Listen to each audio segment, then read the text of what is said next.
Can you hear me? Yes. Yeah. Okay. Yeah, we all got so quiet. I know. I was like, It said no. I was ready for the stream to start. Sorry, there was a couple more windows. Holy shit. So tired.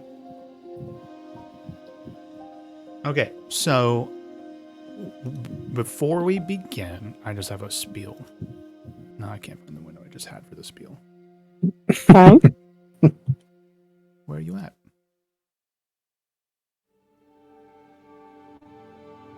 Legitimately don't know where that window just went. Okay. That happens to me all the fucking time. Ah, here it is. I should take a picture of my setup sometime. When I started streaming, I was like, man, I have so many windows I need now. Okay. So let's talk about a little bit about what I'm doing with the stories and the lead up to November, right? Mhm. Because it's going to get weird, right? We're going to start, I'm going to start, and we've heard that I've been doing this between Tuesday and Thursday. Rich gave me the seeds. Rich did not force this, by the way, so if it gets very complicated and convoluted, please don't blame him. At every time he was like, we don't have to do anything with this. I was like, okay, that's cool. So you're a reincarnated soul on third, like I started doing this kind of weird multiverse things, right? In the back of my mind, it's like, maybe so cool because Tuesday and Thursday is so connected to do like a crossover. So I've had these seeds in the back of my mind, but in general, let's talk about multiverses, fate, time magic, what that can do to a narrative, right? So I'm trying something big here, just so we have like a logical story beat, perhaps, for the crossover. But what's happening, right, is we're going to start introducing time magic, multiverse, things that are very big and above a lot of the narrative we're saying, like on an intimate level. And the reason I'm highlighting that is because sometimes for stories, we all know it's like, man, time travel is complicated, right? There's all the different debates about what that means to a timeline. If you go back and change the time at the same time, that kind of slippery slope. Why didn't they use the time turner in Harry Potter to help with all the shit they were doing, right? They just showed up in one book and disappeared. Marvel universe, there's multiverses. Like if there's ever a problem, just get everyone together, all your 100 different versions of you, and solve it, right? So it can kind of, like, why doesn't the Time Lord just go back and kill Hitler? Those kind of questions, right? So what I'm worried about is introducing this element to both Tuesday and Thursday story and it feeling like it's lessening either the stories we've told so far or stories we will tell, right? Like, why doesn't the time stuff, why can't we just use that to fix all of our problems, right?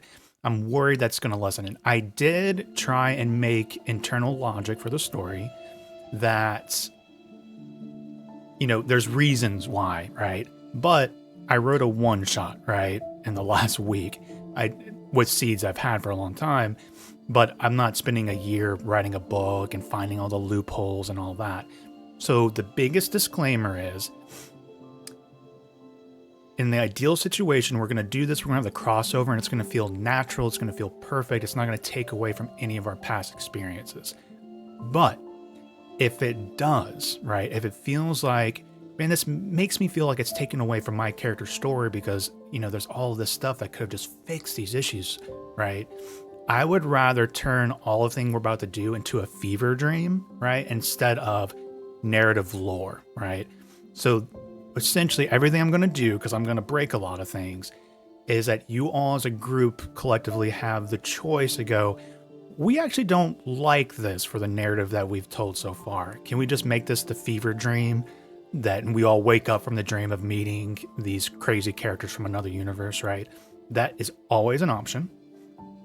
And on a little bit more personal level for you and each of your characters, I am planning on doing innate build-up tense conflict, right? And what does that mean? Tough combat, characters going down. Not that I'm out to try and kill you guys, you know that, but I do like to have high stakes, and the goal above table is to have a climactic encounter but with both parties on Thursday. Let's say one of your characters dies, right? You have complete control of your character.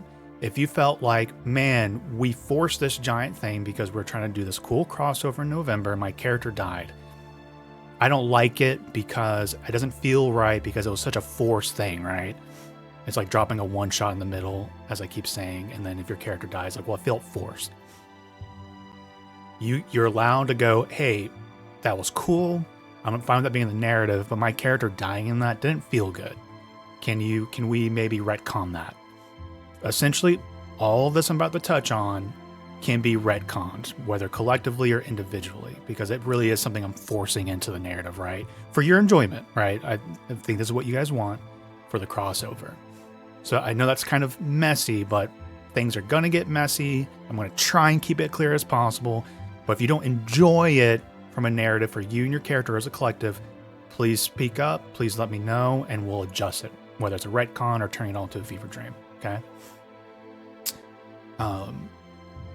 This being what I'm calling something in the vein of a one shot means the next 2 sessions, I'm trying my best not to make them feel rigid, but I am trying to get both groups into a certain spot, right? So I do apologize ahead of time if things are very like A to B to C to D instead of like, oh, what are the different options and all that. But everything said, I'm still encouraging you all to still push the narrative into whatever feels most natural for you and as a party and your characters. There might be pushback from me going like, that's a cool choice, but I cannot foresee how I'm going to get you guys to meet up with the Thursday crew. That might break the narrative. I might say that, but I still don't want you guys to be afraid to try and follow your instincts with your characters, right?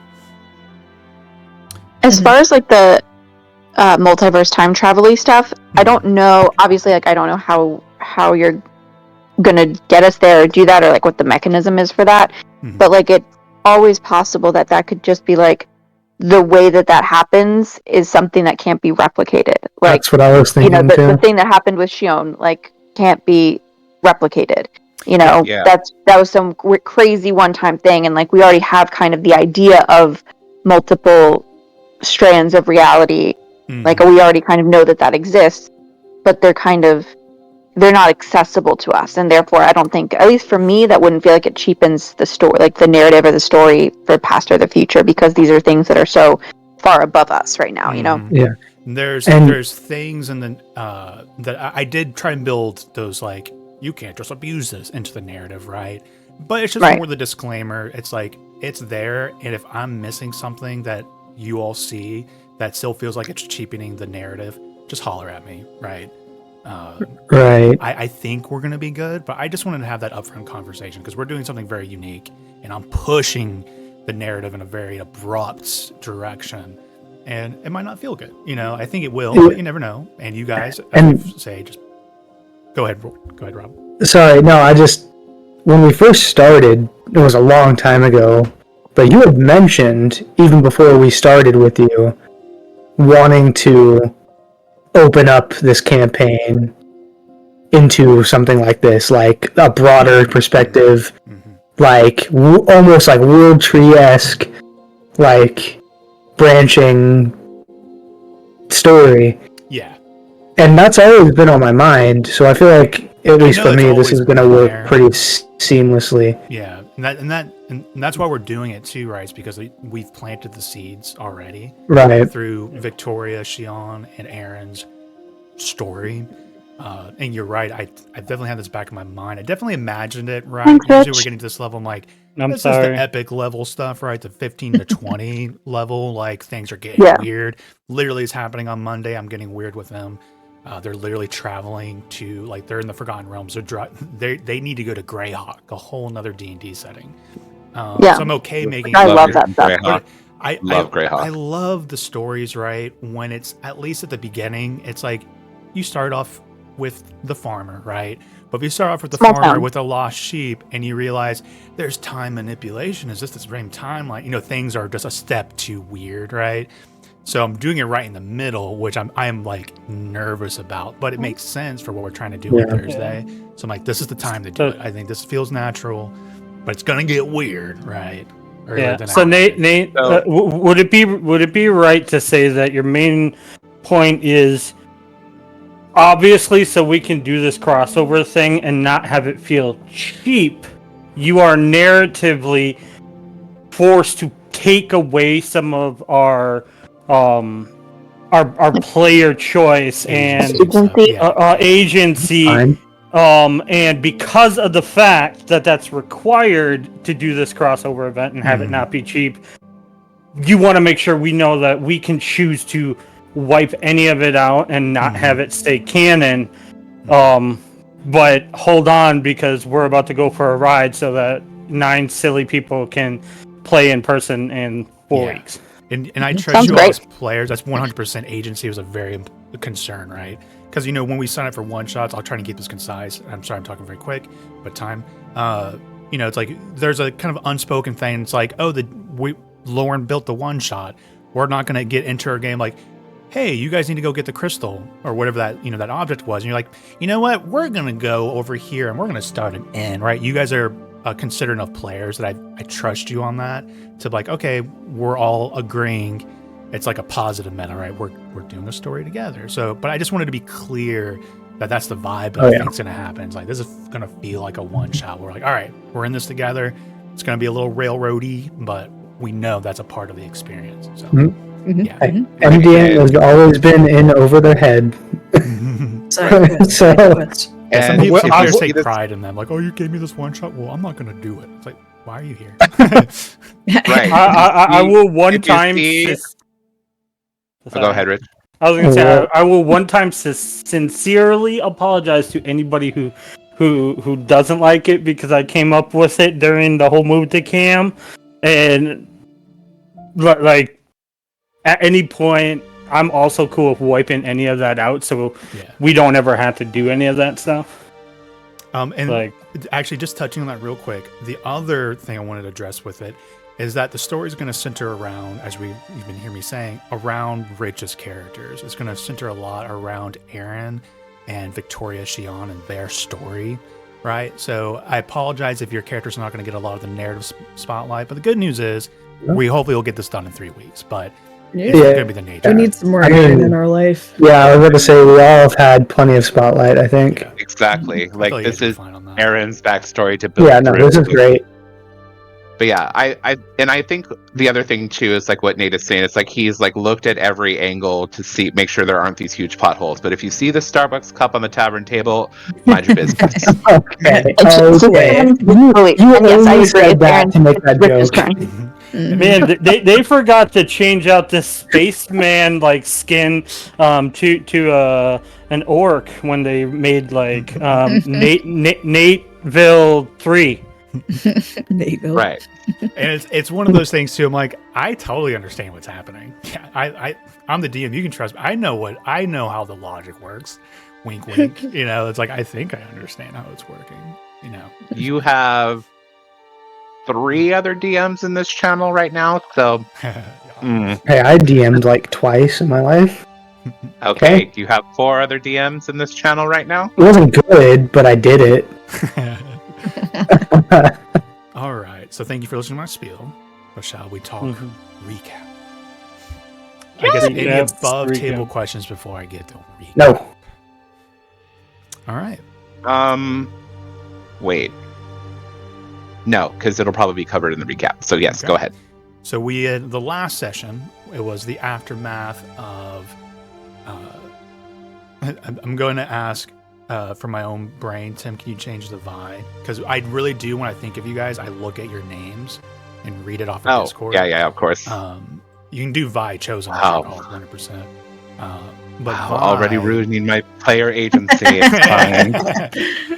Vi had just had heart surgery, essentially, and removing that device that you guys realized was there, that was implanted by Kaldar. And from there, you then began your plans and doing the finally meeting with Xanathar. You said goodbye to Dark Star Orchestra with Thorpe and all of the crew there, and made it to the Xanathars and had your meeting where here it comes, the conflicts where Kaldar himself had come all the way down into Skullport to make his own case against you all with an alliance with Xanathar. You guys kicked his ass, both with the truth on your side, or even bending the truth into your favor, preparing yourselves well for everything he could possibly throw at you, and then also making that important decision to remove the device from Vi. Yeah, so because at that point, as Xanathar liked what you're saying, he's like, you know what? Fight over it. He tried to use that against you all, and one of his most powerful tools was removed. And then all sorts of great moments from combat happened. You know, people making great saves against whatever the mind control one is. Warden going around, stunning striking everyone into submission. You know, you guys swept the floor. You successfully had created the alliance for the Greens in Tarim and Xanathar, and you had a quick way up from Xanathar to Waterdeep. You returned to Waterdeep. You went to the Manthar estate to get some rest and relaxation. As far as I'm aware, you haven't had a long rest yet, I think. Because I think for me, it's like Xanathar. No, we've gone back and we just reconvened. Yeah, you're like, all right, we're going. Bye. Thank you, Xanathar. Cool. Let's get the fuck out of here. And just immediately went up. No more time spent in Skullport. Warden opened up about the changes he's been going through, where now there's some sort of death magic thing going on with him. And you unpacked that. And as then Aaron did a wild card and decided to banish herself to return home to the Order. And then that's when Warden heard a voice, and the voice was identified as Lord Arnott while he was asleep. And that's where we essentially ended, with all of you kind of breaking off to your own rooms, wherever it is you're passing out. I think what I heard Warden's like, you're like, I'm just going to sleep on the floor. So in my opinion, it sounds like you might be in the same room as some of them, as this is like happening as you're trying to sleep. Yeah, specifically, Warden actually slept in Vi's room. In Vi's room? Yeah. Curled up I on remember that. the carpet, Yeah. half on top of one of her slippers. Sure. No. Wear slippers. So any questions or concerns about the read? Oh, concerns, yeah, but Questions, yes, but moving on. I don't remember. Yes, but only I have general concerns about Lorelai's future mental health, but we'll see what happens. You should. I don't remember quite. So what happened after Tim and Vi were both kind of, oh my god, he's dead. What happened after with Xanathar? Like, what did we agree to do? That's what I don't remember as a player. I think that was very truncated. Like, we didn't like RP it out because of time. Oh, okay. Essentially, it was like, oh, we will continue supplying our black market goods to the Greens instead of the Reds, and you guys will have an exclusive contract. Is essentially what the we brokered a contract for them. Mm-hmm. We brokered a deal on behalf of the Greens, and we don't have to do anything about it. We just like did the deal and shook hands and etc. Right, and we went back to Manathar Mance without even talking to the open lady or anything like that, right? We just as far as I know, you haven't checked in with them at all. Lord Arnott doesn't know. We wanted to do that the next morning. Yeah. Lord Arnott knows apparently, so no. Oh man. All right. Any other questions? Nope. So the voice that Warden heard, what did the voice say?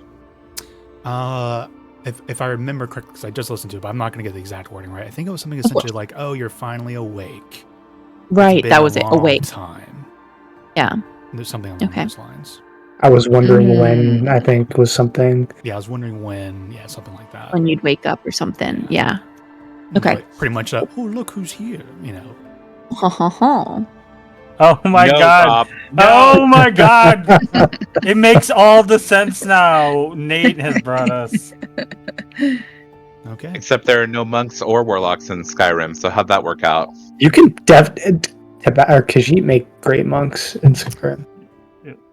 So, Aaron. You can do an unarmed build in Skyrim. It's legit. Not a very good one. Focus. Sorry. He pushed. Aaron, you took a risk. Uh-oh. in desperation, maybe hope, things were not sitting right with Erin. I'm not saying this is what it is. I'm just kind of projecting, right? Like, I don't know what her thought process was. And this is me not poking at you, Rich, because I know 100%, 100%. You had learned a new ability called Banishment. And you know you're the Order's on another plane. And that is your home. So you thought, this will take me home. And you all watch Erin say her last words and cast Banishment herself and disappear.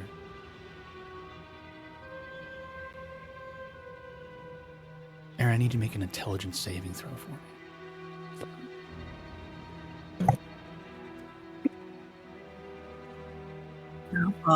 I can't remember if I can do something with that. Take your time. Pretty sure you Restore can. balance? I just realized I need to open something up, so you're good. You have No, that's if I That's- Something else. Silvery yeah. barb? Shion has that Nope, thing. that doesn't work either. Oh, Yeah, and no, Shion. it's Shion, yes, and that's only an ability. Womp Yeah, womp. so Getting your I characters can mixed up. affect other things. It's been a long time since we played this character. Okay, yep, Mhm. 9. Okay. I need you to roll a d20 for me.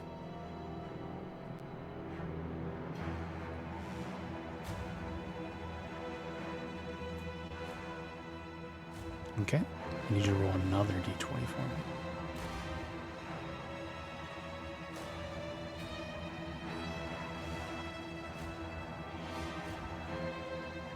Okay.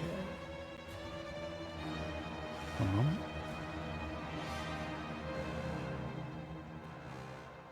I drop concentration and banish and pop back. Too late.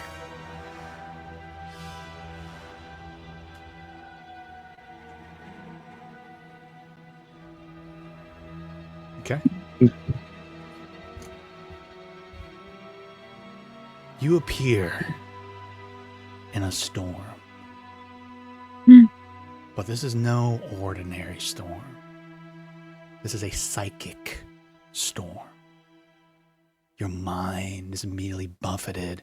You're unsure. Your mind, there's voices, sounds, laughter, sounds of birds, random little fragments. Thousands of images around you, and there is a wind, and there's images in the wind that seem to start matching the sound that you hear. This is a psychic storm. And you start being buffeted physically and mentally. You do take 20 psychic damage. Ooh. And it's disorienting. Do I have to do a contract? It's up to you if you want to do that.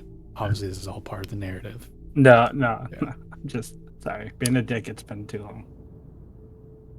But you do sense something. There is a seed of familiarity to you. As all this is happening, as your head begins to hurt and throb.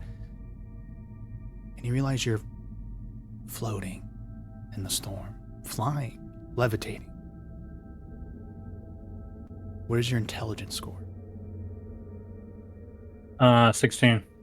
All right. You can move 45 feet in any direction. Up, down, sideways, horizontal. The power of your mind as you instinctively react to this storm swirling about you. All these images. You see giants fighting dragons, gods fighting gods. You see a child being born. But a lot of these features and faces and races, who were they? Do they even exist anymore? And you go forward. And you begin to move.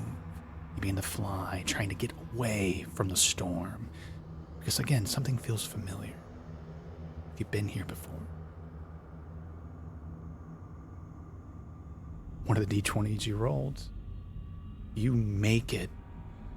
You're like, you see the edge of the storm.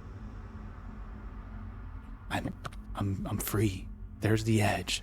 I can see stillness beyond it. And as you get to the edge, you find yourself lost again in the storm.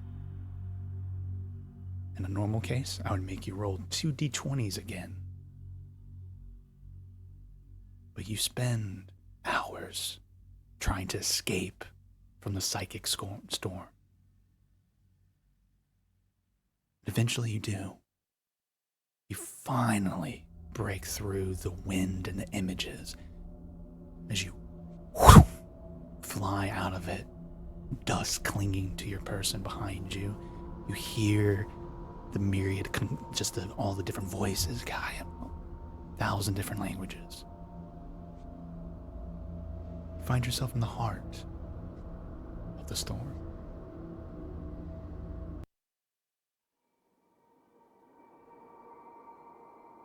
It's still here.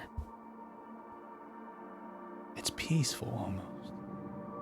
The storm wall, like a sphere, circling around this massive space. Little motes of light floating around almost make it feel like you're in space, like they're stars, but they're around you, close.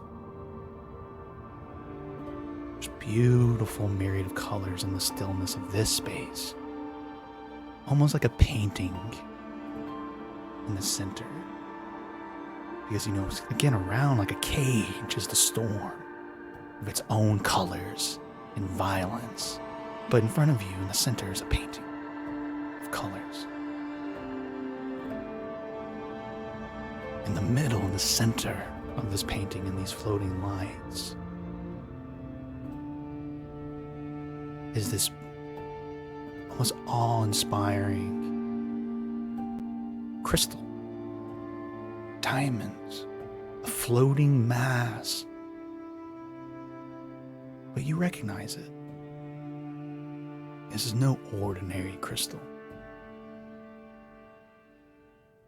This is Vadium, the god diamond. What? Above table, the one time we've all seen Vadium, the last time it was spoken of, was our very first session ever. What? As the Githyanki, whenever they were using their ability to use fate magic, parts of their person turn into god diamond. Above table, Aaron would know this, but above table, it was probably mentioned at that time, Vadium can only be shaped by the gods, godlike creatures.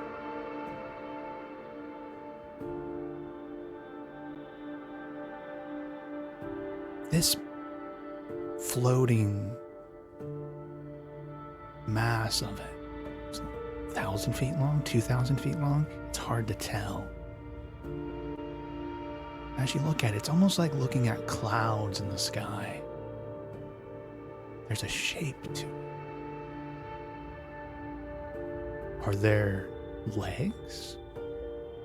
Is it a serpent? Is it a beast? Is that a head? Maybe those are wings. It's almost like someone shaped it in the suggestion of a long, massive dragon. But it's god diamond's Vadium. As you're floating between the storm wall and this figure of Vadium, or what we would call the chest is, begins to slowly open up. And from within,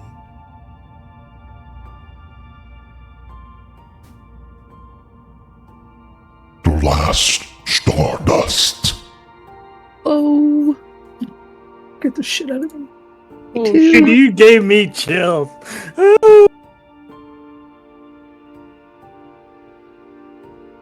hold please. Aaron immediately needs new underwear. I need new underwear. That scared the shit out of me. That scared me, Nate. Jesus Christ. Warden, you wake up in the middle of the night, you hear the voice. What do you do? Wait, Warden hears that? I hear that. Nope. We're now back to Oh. Jesus Christ. Flash clap.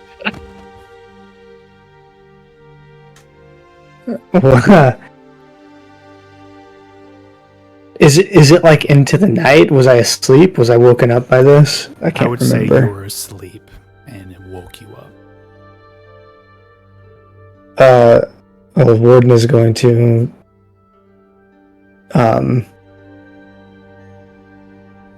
immediately shoot up to You hear Vi snoring. Nah. Just kidding. I mean, she probably does. I'm gonna kick her bed. And probably crack the frame in the process. What? What? Oh, I'm awake. We have a problem. What?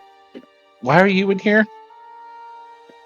Did we do No. something? Listen, Okay. Phew. What? I just heard what I think I just heard a knot in my head, reveling in the Knot? fact that I finally was awake, that I have Lorelai. awoken. Yes, the same. Lorelai's boy toy Yeah, Mm-hmm. in your head. yeah. Isn't he a fucking noble warrior? I don't think he was ever much of a warrior, but he was a nobleman. Of course, I don't really know what he is. Vi's gonna like rub the sleep from her eyes. We need to go talk to Lorelai now. Yeah, what did he say? He said he was wondering when I would awaken.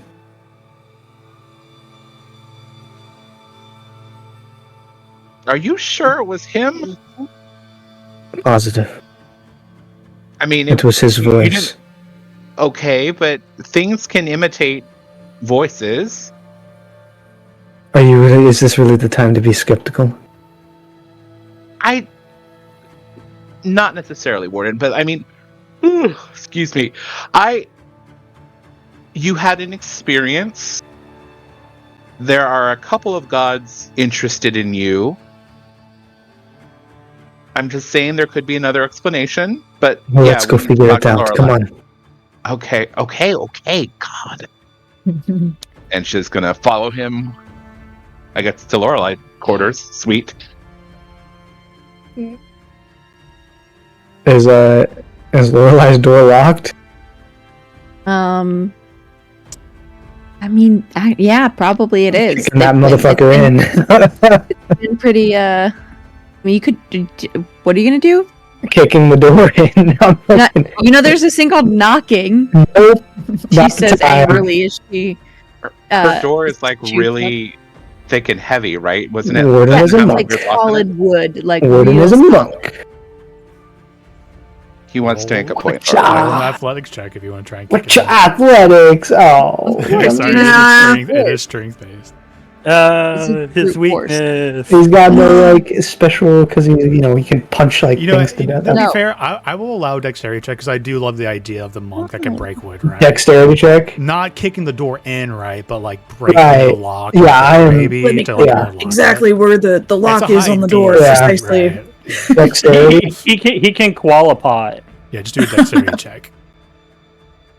It's a high DC. Yeah, that's right. Yeah, unfortunately, makes it's not sense. enough. But I mean, that's your first one, but you just whack. It doesn't hurt you or Yeah. anything. But Lorelai, you do whatever you're having. You just hear a very abrupt, loud thunk right into the door. A knot is in my head. Open the door.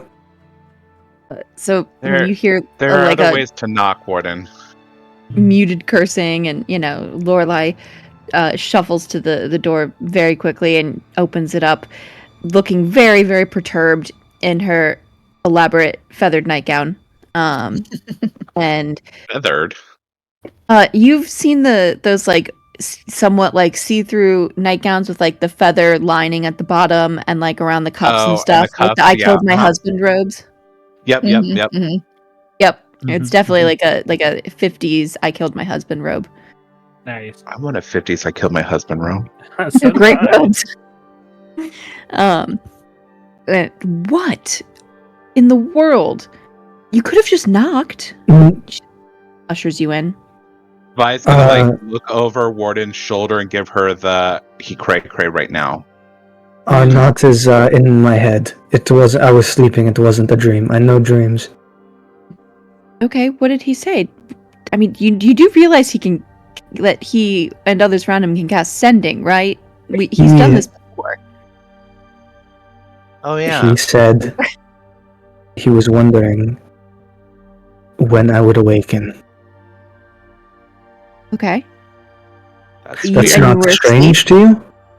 I mean, yes, it's strange, but you were asleep. It's nighttime. You were I asleep. know what a dream is. Okay. I thought you said it wasn't a dream. I know. It wasn't. I know the difference. Right. Lorelai's looking at you very confused. So he was asking you if you're awake? No. It wasn't like that. Lorelai suddenly gets a very, very perturbed look on her face. What When has she been... says that out loud, like, he was asking if you were awake, and she gets like a very suspicious look on her face, like, Not like that. Are you sure? Yes. I didn't know his proclivities leaned that way, but Given the context of what's happened recently, what else could it mean? I just had this Bale soul-ripping experience, and he happens to reach into my head and tell me he was wondering how long it would have taken me to awaken. do you think these two things are connected? I absolutely think these two things are connected. Lorelai, How does so? Arnott have any arcane training or occult leanings that you're aware of? So, in That you can talk about? And she rolls her eyes a little bit. so Nate, I'm not aware in like the backstory that I wrote of Arnott, which was my whole backstory, including Arnott's part in it, is 3 or 4 pages. It's not a Rich's backstory. So I don't know obviously what else you've added, but would Lorelai know anything about she knows that he has a great deal of training in the noble martial arts, like horseback riding, cavalry fighting, and sword fighting and things like that. It's like all like kind of noble kids are trained to, but I don't. Yeah, I think I know what you're asking. I do think it'd be fair to say that at certain points, you would see that, not that he's practiced, he's not cast a fireball or anything like that, but occasionally it seems like he at least understands arcane. Is that the kind of what you're asking? Like something like that? Yeah, and be like, he has cast sending spells to us, correct? Mm-hmm. Yep. Yeah, Mhm. so Yeah, I know that at least. Yeah, not a sending stone. I think it's fair enough to say that he's casting the spell to you. So yeah, you definitely would know he does have the ability to cast magic. Okay, so we know that at least he can cast 3rd level spells, which is that's much more than a regular person, and more than many magic practitioners ever get to in their lifetime. So I can say, it's never been his greatest passion or driving force in life, but he has a handle on some very useful magics. It's not his primary concern, but I do know that he does have that ability. My problem with this is not that he sent me a message. If he said, I would be confused, but I wouldn't be suspicious. How are you? How did the mission go? Is everything well? Mm-hmm. But he asked me, after something inside me has awoken, how long it would have taken me to awaken. Or it's not right. Something is wrong. May I? Lorelai's gonna kind of go to her little trying to think of a better word than purse. Her bag, you know what I mean? Her nice leather satchel. Satchel, thank you. Yeah. And pull out her medallion of detect thoughts, and is going to ask would you mind calling up that memory to the forefront of your mind, and I could hear what he said and how he said it, and see if I can glean any hints from it, or what he might be talking about? Go deeper if you have to. I don't have anything to hide. I won't betray your trust. I'm giving you permission. Okay.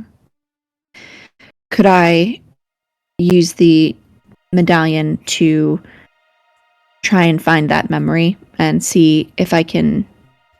does it sound like him in his normal voice? What was the effect? Is it detect thoughts? Detect thoughts. Mm-hmm. Because so if he's thinking, I'm just refreshing myself. Like, we did this so that we've done it kind of like this before. Yeah. Whereas if the person's thinking of it, like that's what they're thinking of, and we're calling. You to go in I'm giving her calling that memory purposely, like bringing it up, that I can kind of like watch it play out a little bit, not like visually, but like hear it. Yeah. So the weirdness is like you're experiencing in a weird way the dreams of whatever Warden's subconscious was slamming together in that moment. Then you hear the voice. Again, I'm not gonna get the words right, but. Sure. Oh, look, I was wondering when you're going to awake. And I gotta remember exactly the words, but like, I've been waiting a long time. And that does, okay. It sounds like Lord Arnott. Mm-hmm. And that second part sounds pretty suspicious. She kind of comes back to... Is there anything in like his phrasing that sounds unlike him, or like unlike the way that I've heard him speak, or anything that could indicate to her that like I think your insight of like roll an insight check.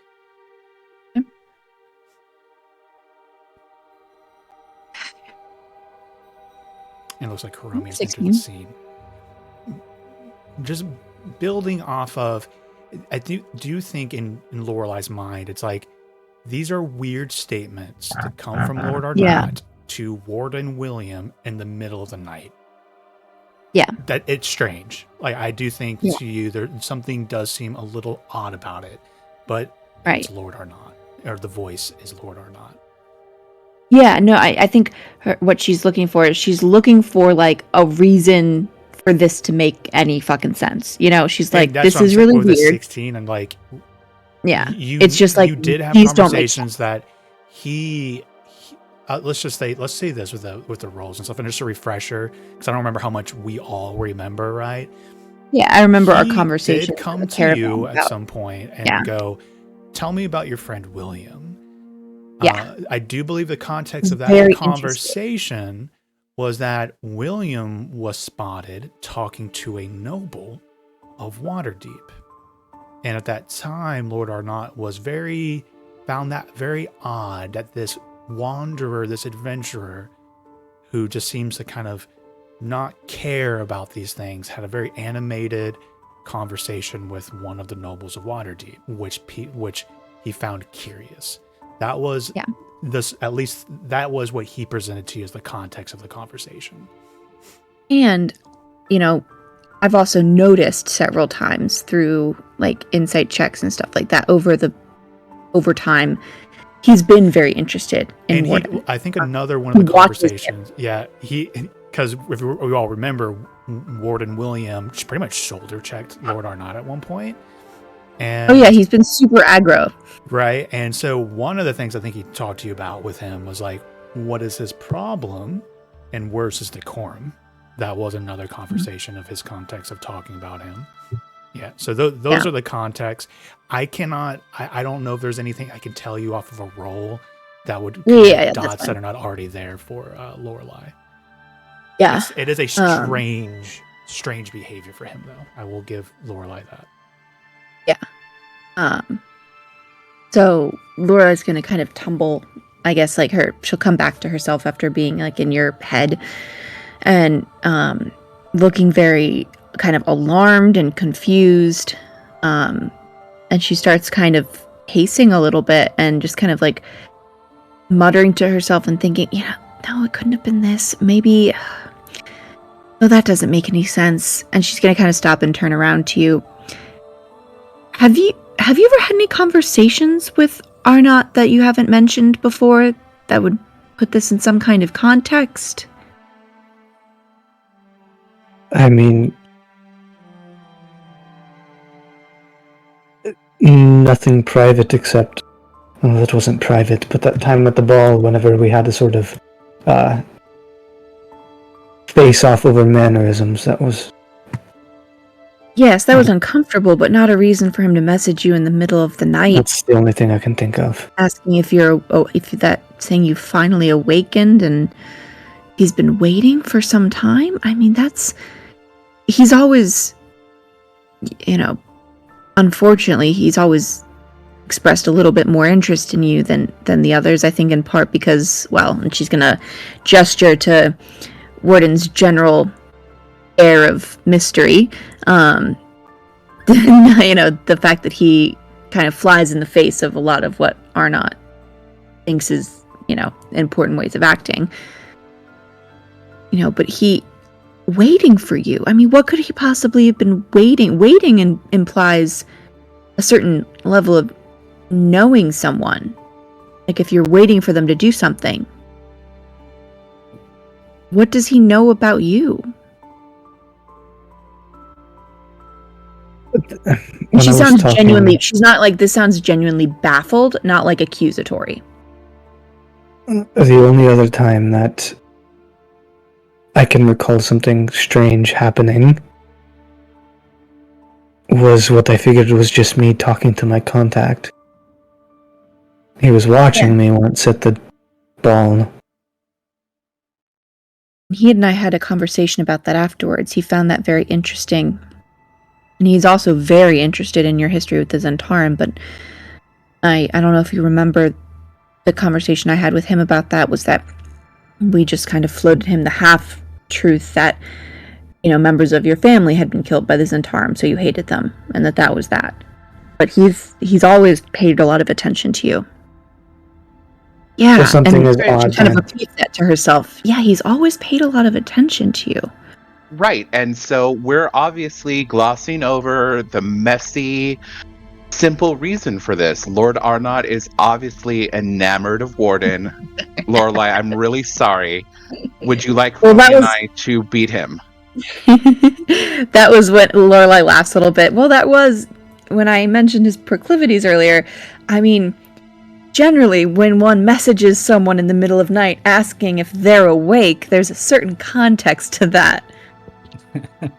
Right, and Warden, I'm sorry, but I've spoken to you about your dark and alluring brooding before. You can't play with people's emotions this way. I mean, now look what you've done to Lorelai's relationship. To be fair, he's free to pursue whomever he wants, as am I, but I'm a little, I must say, surprised. Also, that does not seem like that's what this is. No offense, Vi. Well, I'm just trying. Simplest is best sometimes, right? Warden, did that feel like... What did you feel when he talked to you, Warden? What did it feel like? Like, your instincts are good. Did he sound predatory? Did he sound amorous? He sounded... He sounded interested in a platonic manner. He sounded friendly? Interested in a platonic manner, but how are you just glossing over the fact that I just earlier today, I guess yesterday, something completely changed within me. It has to be correlated. Unless that is not or not that is speaking to me, it is correlated with that. It has to be. I'm going to insert one comment because I don't remember Warden. I think you mentioned it, or maybe that was the second time you heard his voice. If I remember correct, I do not remember the words at all. But I think the first time you heard someone speaking to you in the voice, it was during the combat. And I think when you changed and like really turned into the death monk concept. No. So if Yeah, you heard a correctly, voice. that was the second time you heard him. Yeah, I didn't know that was You Arnott. didn't- I thought that was we didn't Bill. place- Yeah, we didn't Yeah, I place mean it that was. I point. think that was the point, right? And because I do remember when I listened to it, I was like, "What did The- Arnott say?" It was that you heard the voice again, but this time you recognize it. Was kind of how I phrased it. There was a voice when I ripped that one's, I don't know what to call him, one of the Zentarim's soul. It didn't sound like him. At least it wasn't recognizable as him. But it could have been.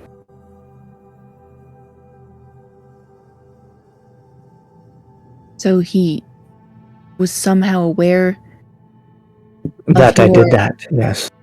your change in your magical abilities? Yeah.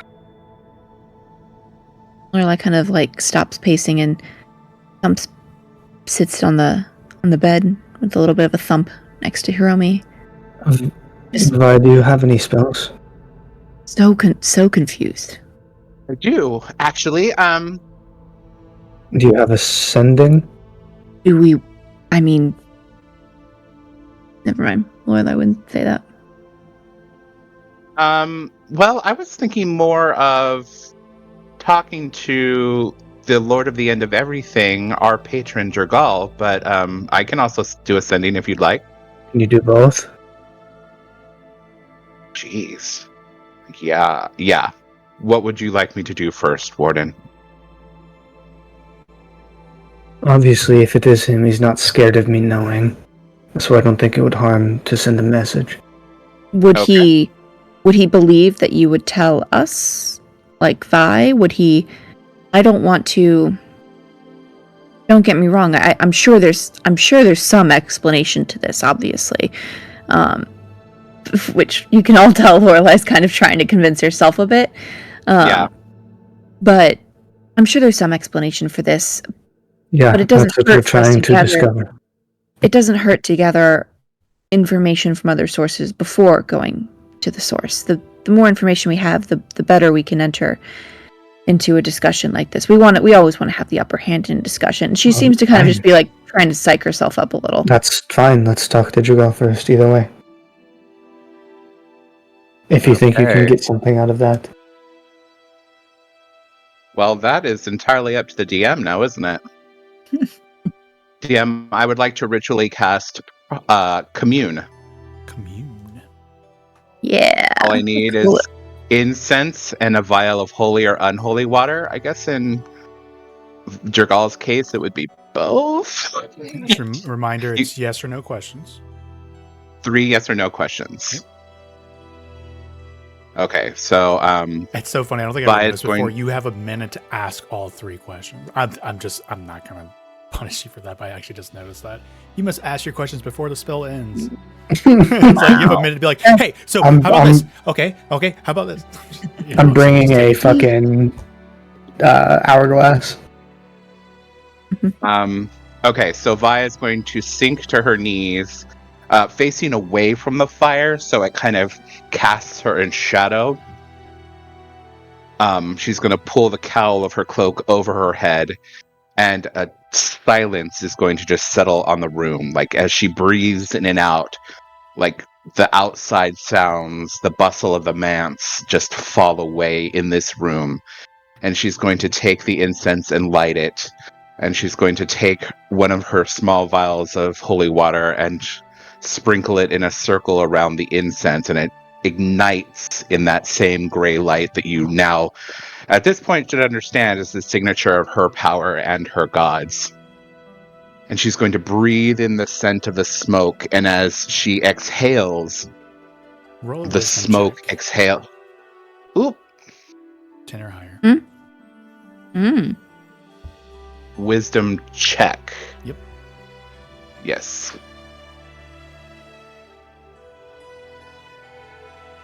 Okay, continue. Ooh, yeah. As she exhales, her eyes and her mouth both light with that same gray light. and that multi-toned voice that you hear her summon the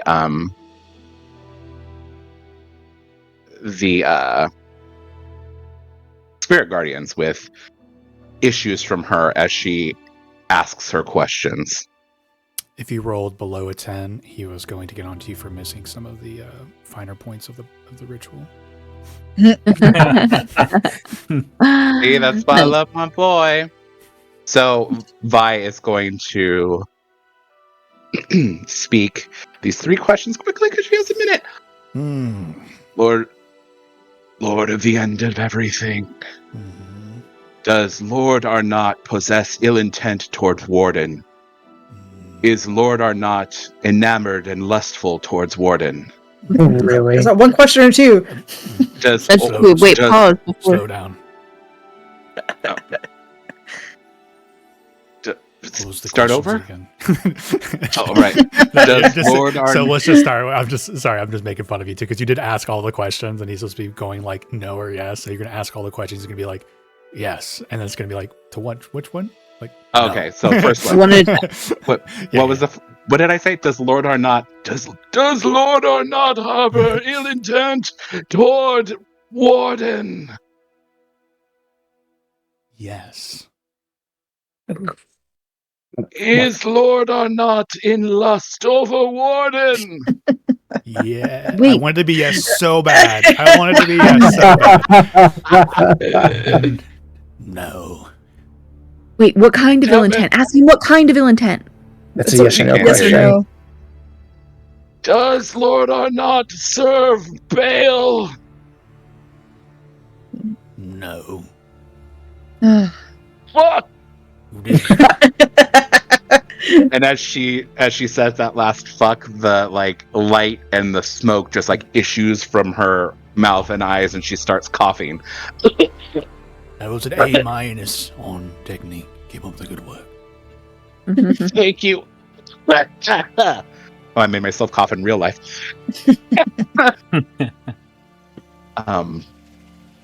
Well, you all heard. Did we? Did we? I don't think we did hear. I think only you heard, right? Yeah, I don't think anyone else hears it. Oh, You all heard.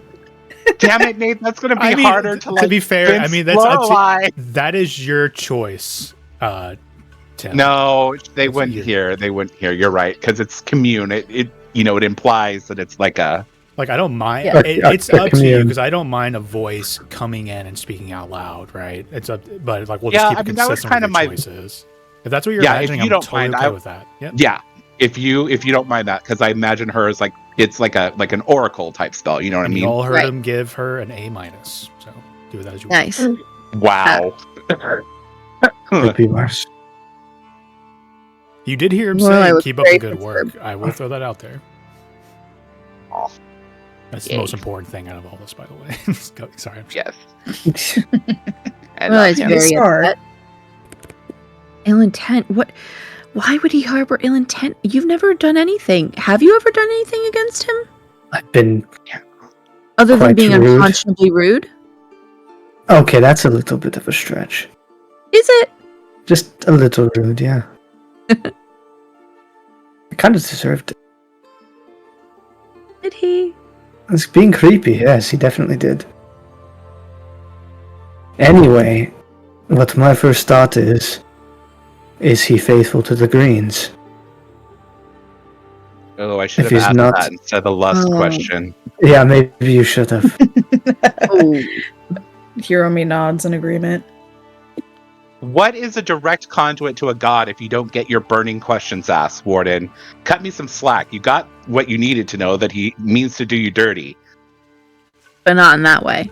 He doesn't want to do And- him dirty. Right. And I think that Lorelai owes us an explanation about that, as she tries to deflect away from the fact that she asked an erroneous question.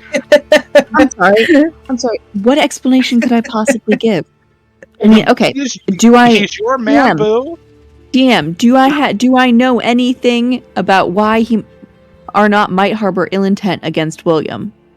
I'm going to I say, haven't just shared. building off the insight roll before, which was still, I think, like a 16, right? It's not a bad roll. Yeah. So use that as you wish. I do think there is a big mystery here that is almost That we unanswerable aren't- for we don't- Lorelai. Yeah. Yeah. Like, why would he be? You do know him as a mysterious figure, right? He's a very, like, I'm just above table. I'm going to say one thing really quick. I told Rich this the other day. One thing I love about Lord Arnott, because we were talking about like building off of player choices. I'm like, ironically, Lord Arnott is something I'm building off of Connor's choice, right? Because when he gave him to me, he was like, oh, he is now, and he just took control of this estate, right? I'm like, my question went, who the fuck is Lord Arnott, right? This so powerful of a person that he's a lord in Waterdeep and has now got a title for this land out there, right? So that's another thing I took and like kind of ran with. So he's a mysterious figure, right? He's always had. Sorry, in my mind, he's always had that. Like that was his inherited estate. To be fair, that might have been stated between you guys and Connor, but here's the thing, right? You also inherited something, right? Oh yeah, no, we went and got that. We got that ourselves. But the question I like, just legitimately in my mind, Arnott was and is a mysterious figure. Did he truly inherit that? Right? Like he could have maybe told you it was a true inheritance, but do you believe him? You know, like if you and I had talked about it, those were the questions I would, and the kind of the way I would paint that. Yeah. So he is a mystery, right? But you do, I'm gonna say, in my opinion, Lorelai trusts him on a certain level, but you do know he has a lot of interest. You know, he does work for not work for, but he's had associations with Zentarum. As you said, he's not like a necessarily good person, not necessarily bad, but you know, like he is an enigma. It's kind of like me. You know, that's why we've always gotten along very well, is that we both understand each other's gray areas and they're complementary in that way. You know, there's one weird detail I want to bring up. I don't want you guys to feel like I'm steering this, but I don't ever remember if it got caught in the sauce. Tim, do you remember what Kaldar said to Vi the first time he reintroduced himself? Do you remember that conversation about some of the questions he had? I'm not trying to steer, but I'm just doing a refresher for your character. No, it's been a long time, so I very much appreciate so long since that. So no, I do not remember. Because that, in my opinion, would be a very like emblazoned in Vi's mind. At one point, Kaldar pushed you on who is Lord Arnott. He literally started asking you, Vi, who is he? What is his plans? What is his intent? Like he started pushing you. You know, this higher up on the Red Zentarum, to him, Lord Arnott was an unknown factor, right? So I have been trying to build that up in the background on behalf of you all.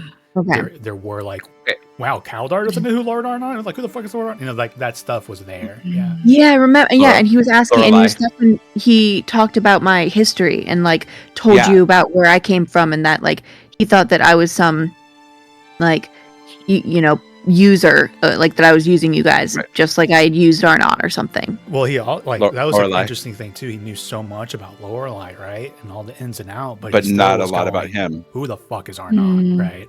So he's the puppet master, which is interesting because Arnott is such a public figure. Like Arnott he hosts all these balls, and he's known in the nobility. Best way to hide is in plain sight, though. In plain sight, yeah. I was just gonna say that. Mm-hmm.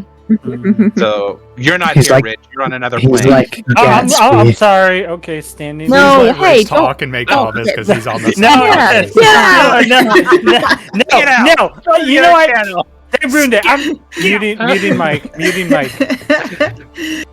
Everyone starts I'm gonna stand in here with my dragon. So Vi's gonna go. Wait, Lorelai, wait. Remember when Kaldar came to me in this manse. Remember what he did. He recited your history and your motives like rote for rote, but he grilled me about Arnott too. And he didn't know. Kaldar didn't know about Arnott, but he was asking about him. Remember? Well, Arnott is a very generous benefactor of the Greens. It would make sense that Kaldar might be threatened by him in some ways, and they might look to neutralize him, right? The less resources and power on the side of the Greens, the better for the Reds. But why wouldn't he Right? be able to find out whatever he needed to know? He found out everything about you. He knew where I was at any given moment. What was stopping him from finding all that out about Arnott too? Yes, the question is, how powerful is Arnott to escape the grasp of Kalistar? Yeah. Lorelai looks really disconcerted at that. Kalistar. Alice. Where the fuck is That was- Kalistar from? That's almost Warden's home. That's what Fucking Vi continent. is a Kalistar. Guy is a Kalistar. Kalistar is something else. Warden is It's from some different Kalistar don't names. exist. Kalistar is what Shion was. Oh yeah, Yeah. Kalistar, yeah. That's Warden right. is from Katashaka. Shion- Listen, the wheels are slowly turning. All right, I'm getting there. So, I'm yeah. so sorry, Lorelai. I just think like that just came to my head. It's not. That's weird. No, that is weird. This is all very weird. I knew he wasn't trustworthy. I knew I should have asked about the lust. Damn it. Well, we don't know. We don't know. The thing with Arnott, and this has just always been the way he's been. He has, excuse the poor metaphor, but he has always had his hands in many different pies. He's always been working on many different things at the same time. And he doesn't know everything that I do, and I don't know everything that he does. That's never been, our relationship. We always help one another when we can, but many things that I don't know about. And perhaps there's some reason for why he might have come across Warden before, or maybe it's something to do with his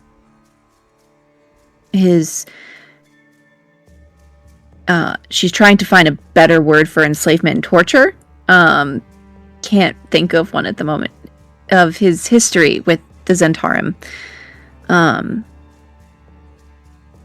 Perhaps maybe he doesn't trust you because he knows there is something more to that. She's kind of grasping at straws here, you can tell. Frame it however you want. But it is an infallible fact that, one, he means me harm, Yes. and two, he knows what has happened to me. How could he know that? How would That's the question. Does he have a spy in with Xanathar that was watching the fight? Lorelai, I if he don't can find that cast likely. a spending spell, he can cast other divination magic. I mean, I don't think can find divination out the magic secret. would have worked in there. Teleportation didn't work. oh, I'm sorry. I don't remember the last time you were a practitioner of arcane or divine He magic. told us That was in the that room, magic not in didn't work. that was in the room, not in the fighting arena. There were two separate rooms. Magic didn't work in Xanathar's room. Wait, above table. That's it's probably not important to anyone but us. But above table, did Warden transform in the arena or after? In the arena, right? In the arena. Mhm. Yeah, in the midst of the combat, if I remember correctly. Yeah. And there so was lots before- of people around. And There just were a lot remember, of- part of the anti-magic stuff was literally the above table is the nature of beholder. His eye acts as an anti-magic field. Right. Or one So of them. Arnott right. could have been in the audience for all we know. I'm seeing the whole time. That doesn't really. Is that supposed to be reassuring? No, but it's No. a way for us to understand how he could know this. That's, to me, much more comforting than him somehow having a psychic connection to you. I'm not looking for comfort. I'm looking for truth. I agree with Lorelai, has Warden. Arnott I'm, ever? Oh, I'm sorry, Harami. I'm less inclined as to how he did it, more to as why. Warden, what do you want to do? Wouldn't it exactly look good us marching up it to wherever he is with it? I don't. Lorelai, she looks really hesitant. at the thought of like going to confront. What if that's exactly what he wants, though? What if he wants me to speak to him? We don't, and the thing is, we don't know yet. I mean, I don't know how to approach. What are we going to do? Go up there and ask him, hey, why do you mean William harm? Yes. No, he means you harm, answer? Warden. You can't go talk to him on your own. I want it to be on my own. He wouldn't be alone. Unless you want to send him a message. Yes, but I agree a message would be safer, but not... One can so easily lie over and not... We would have no way of knowing. What do you suggest? I think that we should go about this a little bit differently. I think we should go about this a little bit more circumspect. Perhaps try and figure out on our own, without asking him directly, where this connection might be. Do you think that if we go up and ask him, hey, why do you want to hurt William, that he'll just tell us? He's been that direct with me. It's not like he's trying to be sneaky. Then what will we tell him if he asks about secrets that Fucking you're not? explain yourself. Well, and if he says things that would bring to light the fact that he knows about, let's say, your entire background and knows we've been lying to him this entire time? And wants to ask questions that we don't want to answer? Who's to say he doesn't know already? Yeah, there isn't any element of surprise in this, Lorelei. He's smart enough. He knows that Warden would tell us that he's been contacted by him. There's no... I know what... I understand. We want advantage in this situation, but we don't. Because we don't know what Arnott's doing. The only advantage we have is that we know for sure, according to a god, that Lord Arnott means harm to Warden. That's all.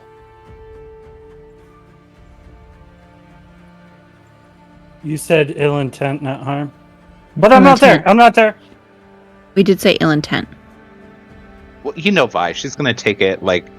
By the end of the night, she's going to be... He's planning on torturing and killing Warden. Have you all forgotten how Vi works? Has it been that long? 7 weeks? Come on now. No, there's no secrets. I think we should send them a message. We need more information. Agreed. Perhaps we could send a message, obviously through Vi, by perhaps the tone to take with this. What do you think is the... I think we should take a tone of... Forward. Forward and blunt, yet I think that the things are not generally plays better when things are matter of the fact and said in a civil way, even if you are threatening someone. Has not earned civility. Vi, get ready. Okay, and yet, whether or not whatever he's earned, in your opinion or not, doesn't change what might be the best way of getting information out of him. Do we want him to spend the 25 words commenting on the way Vi says something, or do we want him to answer her questions? Which is more important? I think if he does, the prior, that's an answer in and of itself. So, you think it's more important if he spends time lecturing Vi on the way she's saying something than answering the question? I'm not going to... Vi, are you comfortable with me telling you what to say? Hey, my sending spell is your sending spell. Okay. How would you like to say this then? I'm going to ask him... Yo, get the fuck out of my head. Explain himself. What is happening? Why is he doing this? What connection does he have? It'll come to me in the moment, I'm sure.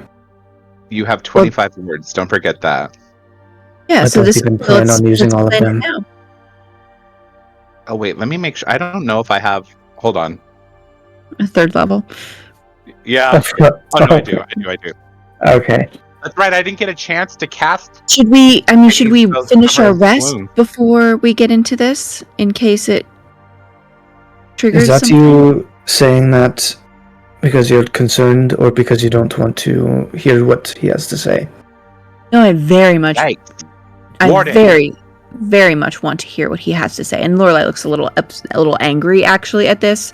I absolutely want to know exactly what in the world he's doing and why he's doing it.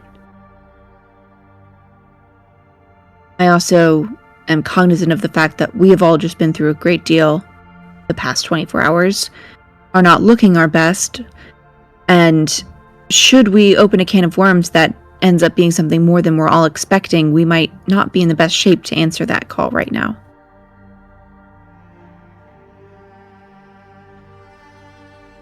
So Just- we I do should that. sleep for 6 hours and then go kick some ass?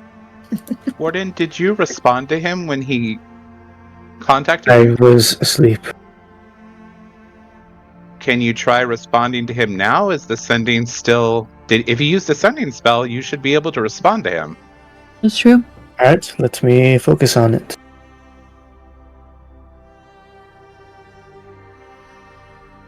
I'll try to talk to Arnott directly. As if responding to a sending spell. That's cool. Sorry, Explain Nate. yourself. Did you guys just the DM? Mm-hmm. I'm not saying you guys it was are sending that was sent to you. You guys are in danger. An answer I don't know if you guys heard in my a wife, like but she just manner. stuck her head out and she went, She heard you through the door. Oh, duration is 1 round. No, but that's the sending part. Like that's you send that. Do they have to respond in the same round, or is that you have to send it in 1 round? And It does can say answer in a duration like 1 manner round. I immediately. unfortunately do think it needs to be immediate. That was my gut instinct, or that's what how I interpreted from before. But I just wanted to make sure. Yeah, I'm pretty sure Okay. that unfortunately has come and gone. So you try and respond, Warden, but you do not get a message back. Ooh, sneaky of him to send it while you're sleeping, so you couldn't respond. Maybe. All right, we gotta jump him. We gotta jump him. Is that Hiromi saying that or Lauren? Nope, that's me saying it. I'm sorry. It's been so long since I played Archie. I'm going to go ahead and say that this is a joke, but Warden, you get another message sending, and you hear, What? "Are you going to come over or are you not? I've been waiting for you." Hey, what are you up? Holy shit! Do you like that's me? Yes or fucking- no? right? Fine. WYD, ma, WYD. A bellhop pops in the window and he hands you a note and a pen and it says, "Do you like me? Check one." Well, Harry men, I hope you know, is something that Lorelai, if us doing ascending right now means that Arnott descends upon us and tries to kill us, then we're already kind of fucked, because if he has that kind of power, That's true. you know, at this point, I say let Warden get it off his chest, let him say what he has to say. We can get a good night's rest afterwards, and in the morning we can decide what to do. Plus, we could maybe your aunt knows something about what he's been doing in the city lately. You can That's a ask good idea. her. Great question to have over breakfast with her. Off stage, because I don't want Nate to feel like I have to play her, so that can be off stage. No. As a member of this group, I would like to submit a vote that Aunt Gertrude must be voiced at all times. No, Mhm. because Tim doesn't Approved. have that information. Approved. Okay. What do you want me to say, Warden? Let me cast it first. Okay. Explain yourself. What is your connection with Warden? Explain yourself. William. What Doesn't is matter your at this point. connection with William Warden? 9.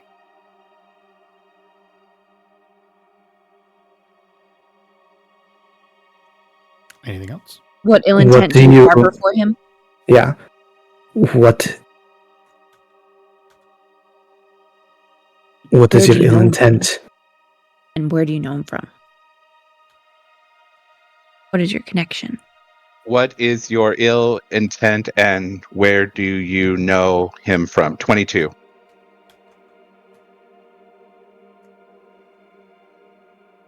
How Yes.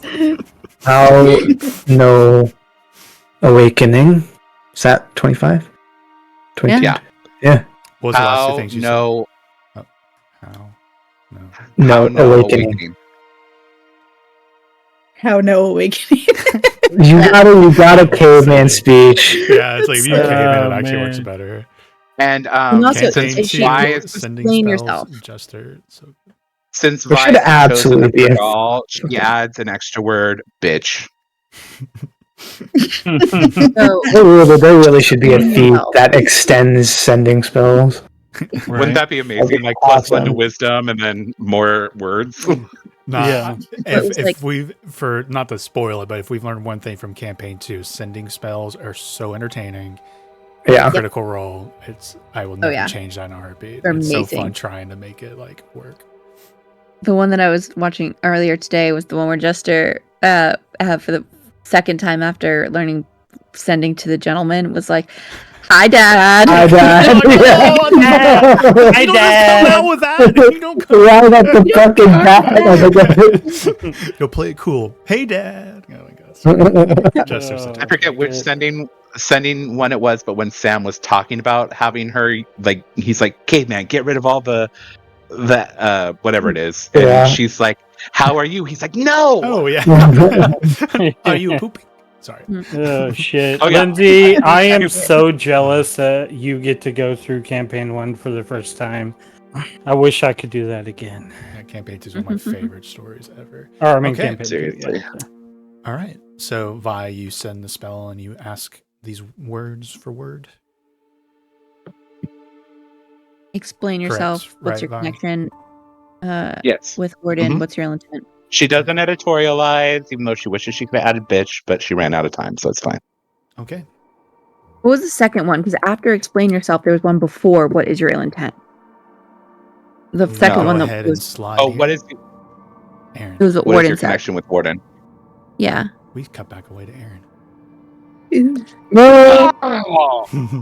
Love it. Rude. That voice calling out the last Stardust. So Aaron's been walking, like using prestidigitation to like fix her hair and stuff, and she's like trying to figure out what's going on. Like she sees this thing and she says that she's just gonna like stop dead. Excuse me, how do you know that name?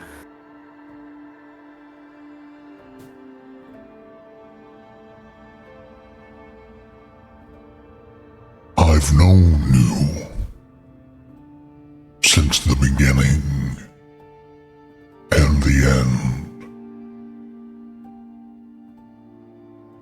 It is a name that I bespoke upon you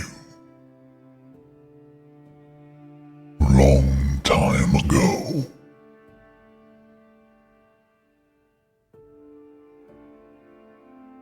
Bullshit. Am I dead? No, Are you dead?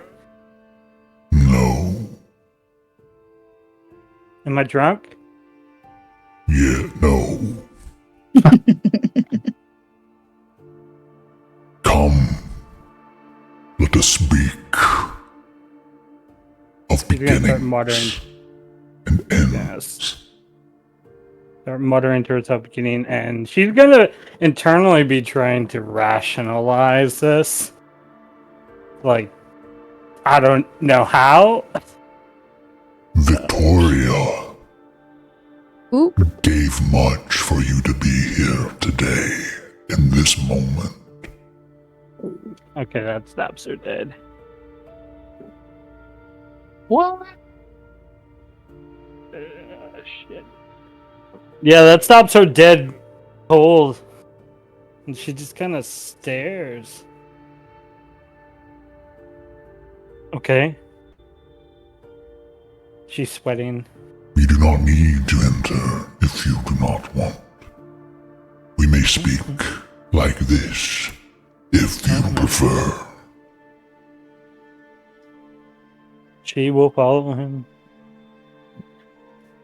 And as a reminder, right, this like suggestion of a draconic form of all the Vadium, and a little passage or like a little opening has opened up.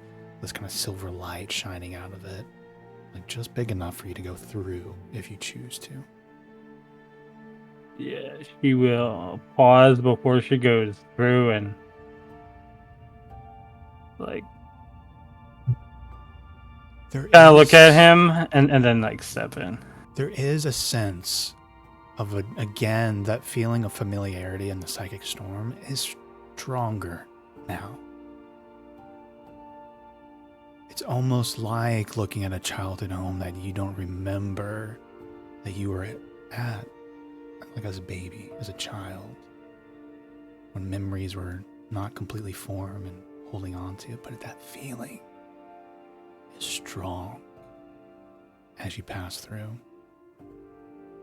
Yeah, I'll definitely go in. Inside, it's beautiful in the sense that it's a chamber of diamond, of the Vadium, glimmering and slightly shining with a silver light. But it has a natural look to it, like just the crystals and the diamond have grown naturally. There's no furniture. There's no seats. There's no columns. It's a very natural feeling or a vibe. And as you enter in, there's a man. Long silver hair, silver eyes, and human? Elvish? Something else? It's hard to pinpoint and understand exactly what he is. He's a little taller. His arms and legs, a little alien. So something a little off about it. But again, his eyes are just featureless. No pupils, just silver. I guess I would quickly like look around to see if there's anybody else here. Anything familiar beyond what you just said? I don't think I'll make you roll for this. The feeling that I keep describing that's been growing of a childhood home, a memory, a place that you're familiar with. In here, it's very strong. Overwhelmingly so. You said it weird earlier. It felt like home. Like it could be a home. This is going to be a really weird analogy.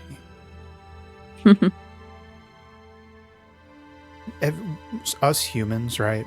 There are certain behaviors that we have, like whether if a child was in the womb, if they sucked on their thumb, and when they're young, sometimes it's a habit they have to break because it's an instinct. You're feeling that instinct of a womb almost.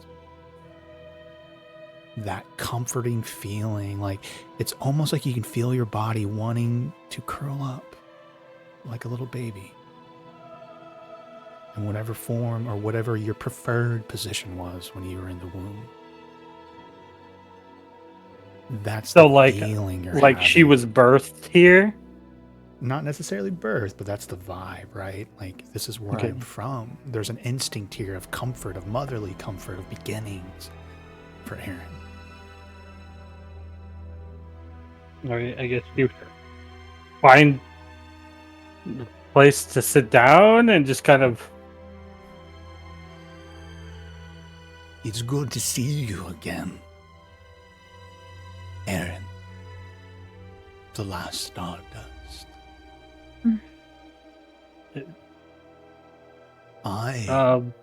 Go ahead.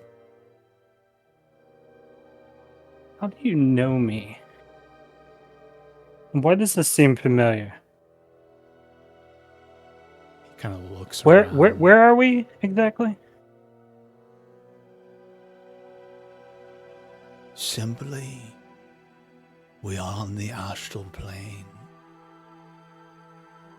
Specifically, we are here where you began very long time ago.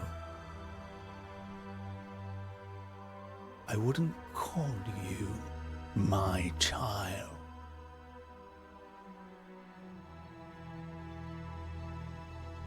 But I brought you in to this place.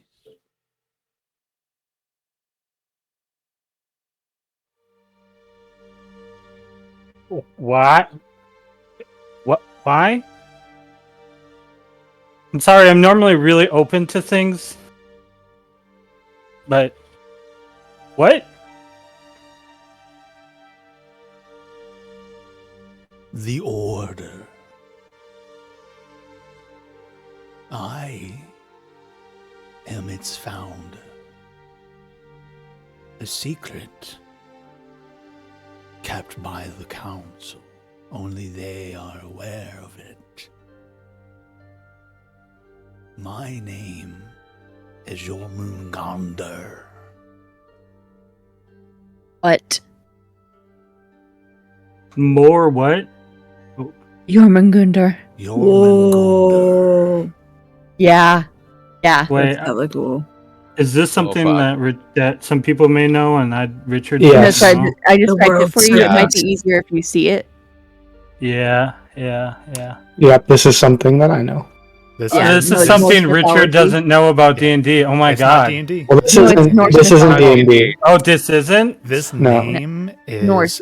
is Norse mythology. The name comes Yeah. from the world serpent, the serpent who's eating his Loki's tail. snake son. So that's where the name comes from. Whose It's funny, coils Rob envelop said the something earth. about the world tree earlier. I was like, Mhm. you'll enjoy the review. Yeah, this is awesome. Oh my god, Aaron. Fuck. Ah! Okay, I'm dead. Sorry. You know. So does Aaron know who this is? Oh, In my opinion, this is a extremely close, guarded secret by the Council of the Order.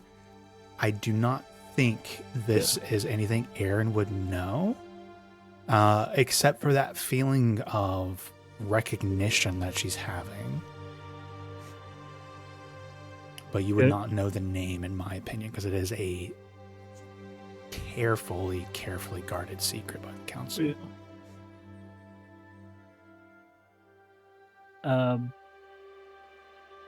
And actually, when he So- says this, right? So here's a little extra for you. It's a very strange sensation because you're looking at this quote unquote man.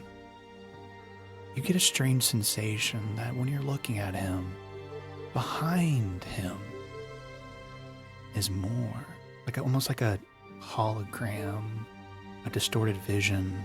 That there's this man here, but behind him, stretching on and on and on and on, is a scaled body. It's almost like a suggestion of him as a dragon is like behind him. It's very trippy. Mhm.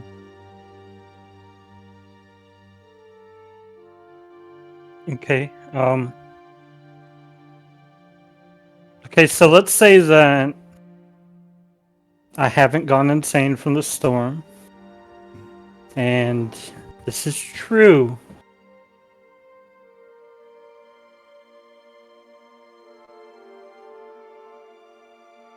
That's pretty heavy. I'm not gonna lie.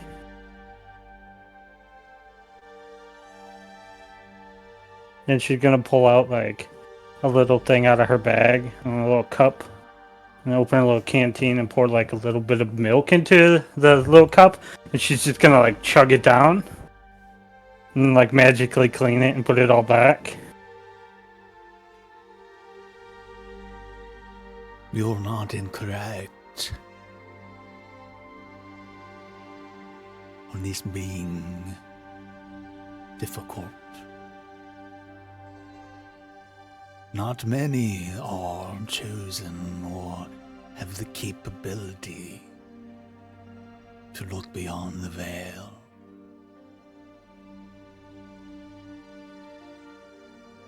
The Order, though, does select those with the capacity to do this, to understand the magic that I have given them.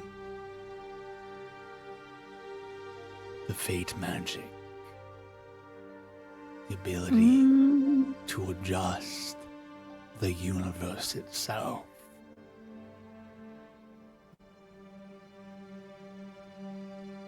But you... Why do you give it? Why do you give that?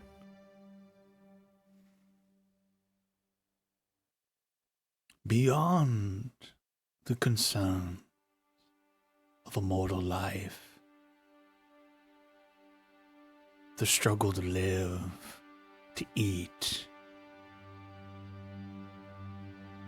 the universe is always in threat. Its fabric, its very being is in constant motion and disruption by great power of all different shapes and sizes. Some nefarious, some good-natured, others unknowing, natural, primordial. It is their nature to disrupt. Talking about balance. He nods.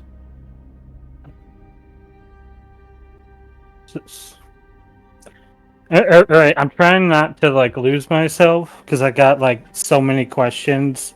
What do I call you? Like Your moon Gondor. And Gondir, your moon Gondir. You may call me Moon if it's easier. Yeah, I think right now I'll work on that. I'll work on that.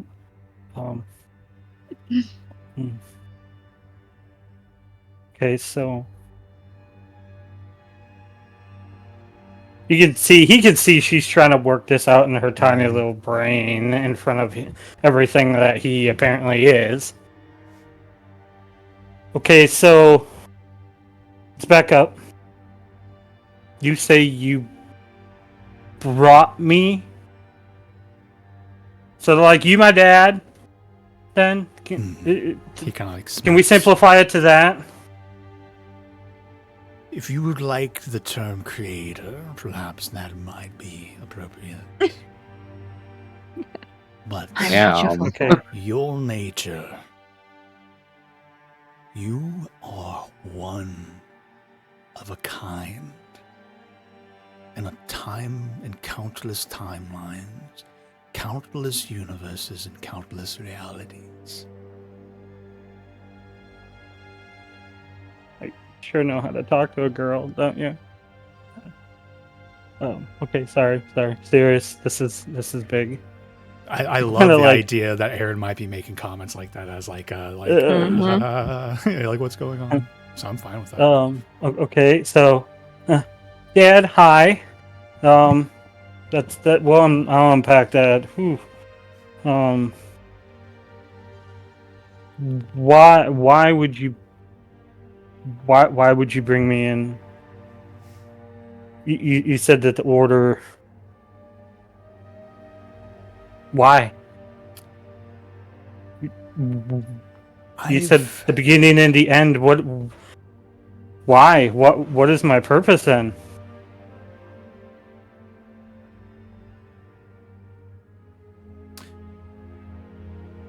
I always thought I had a family, but now you're telling me I never had anything. It's a lot.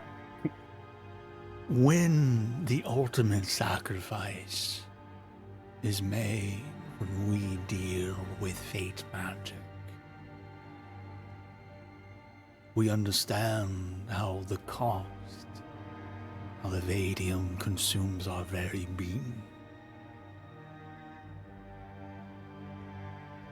There's above table is a little inconsistency there with how Victoria sacrificed herself, but this is kind of talking about that in a similar vein. Like for you guys narratively, Victoria did not turn to Vadium when she did her sacrifice.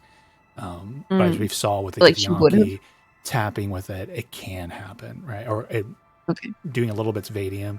I've gone back and forth how to interpret that for purposes of adjusting for it. In my opinion, sometimes the ultimate sacrifice and nothing's left, right? And it's just gone.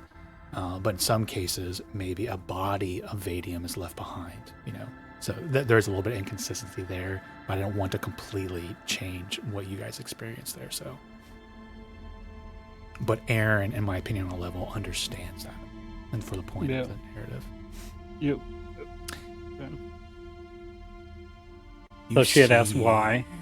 Around me. Why on what? Sorry. I'm just jumping back. She had asked why, like if she was created, and if she, like what's her purpose? Why would she do it, or why would he do that? Like this moment of your realization, despite my foresight, I do not know how you're going to take this.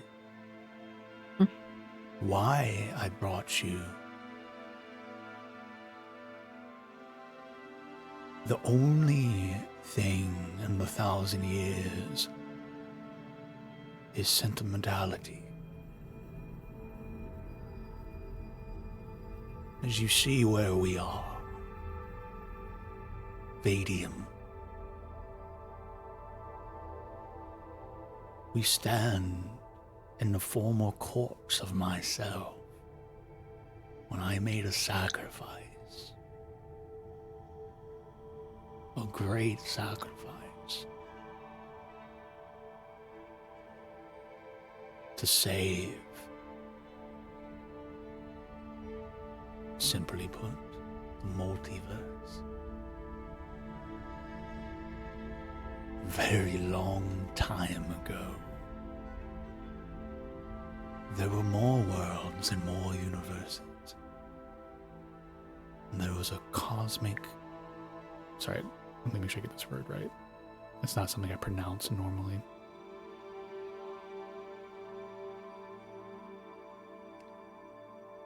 Conflagration? Conflagration. Cosmic conflagration. Conflagration. It consumed the universes, the planes, and it was running unchecked.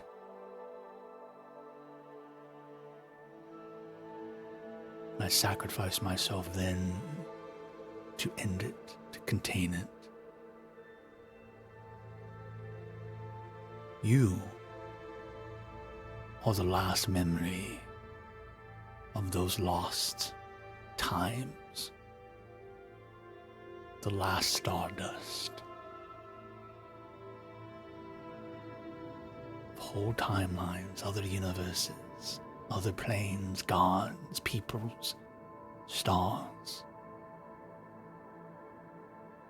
I kept you, protected you as the last memory of what was lost. why? I mean, I'm grateful. Don't get me wrong. I mean, even though I don't really understand that, but Sentimentality is the only answer that I can try to put a label to the feeling. A little memory of all of that that was lost, and a reminder of what all is at stake.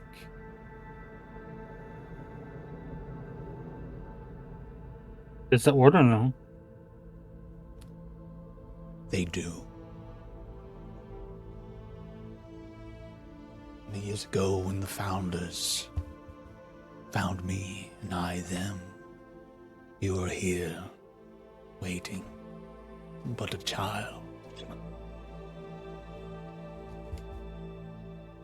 But when the moment came finally for you to awaken, I passed you on to them in their care, thinking you would grow, blossom into what I believed you could become, and then one day learn the secret that way. And what did you believe I could become? A protector. I'm just me. And I am just me also.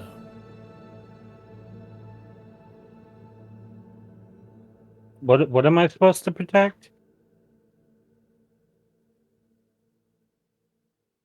Everything. Oh, Jesus Christ. She pulls out the milk and takes another big old swig. What do you think the Order protects, Aaron?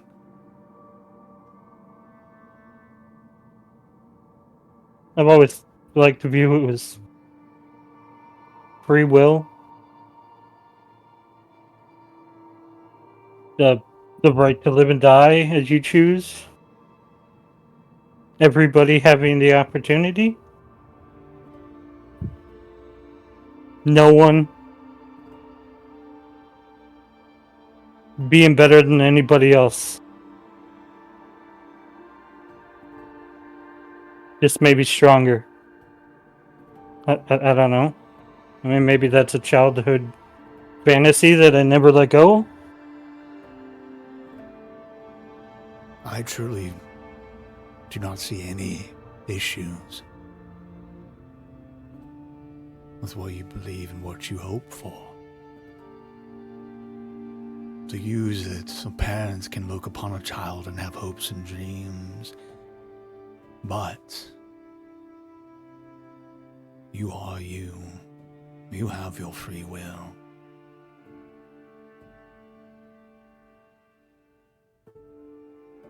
I have hopes for you, in need of you. That is still your choice to make.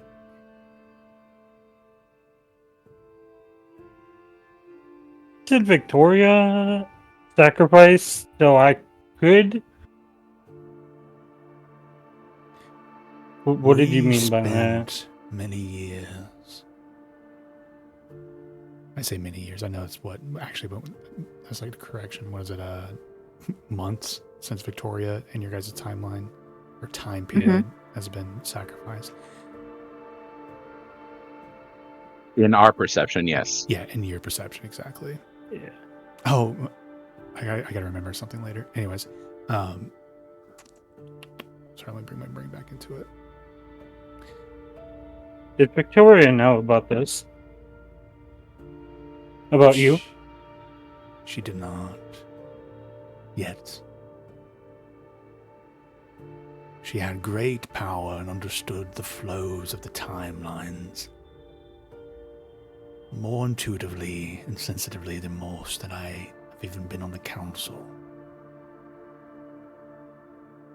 She had a gift for foresight also, feeling it.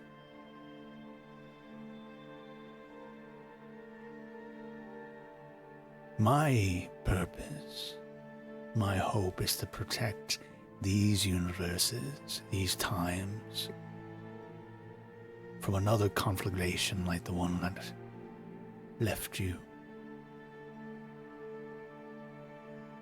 Something's happening.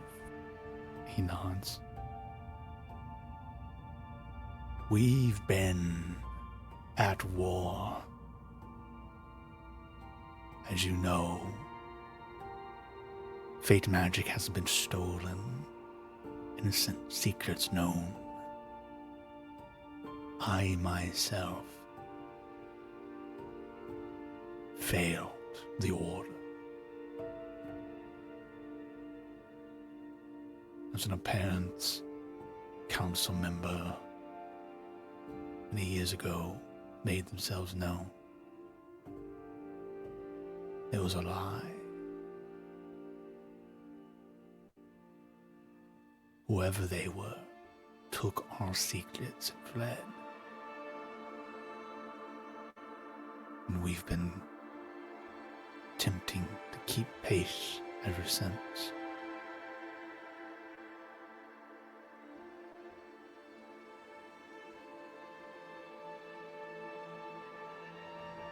But we have failed.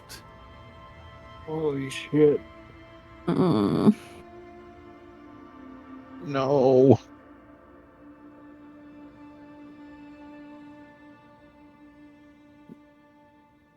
We see now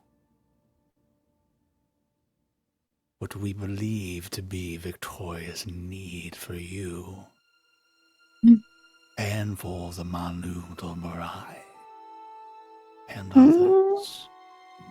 A timeline where you and they can save the shattering of the plains.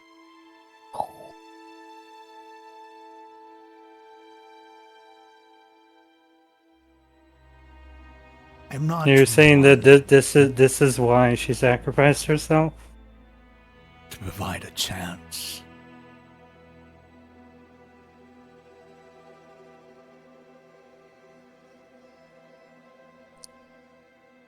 I loved her, you know.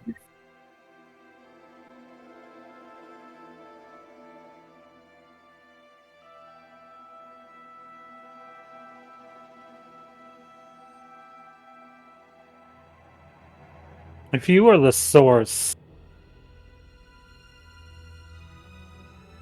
of this magic, can't you just... I can't believe I'm actually going to say this. Can't you just destroy it? But, I mean, well, of course you can't, because then a lot bad will probably happen, and that's a stupid question. He gestures to the Vadium structure around him, his old former corpse. I've done this once. That's right. Yeah, not much more. I will be the last resort.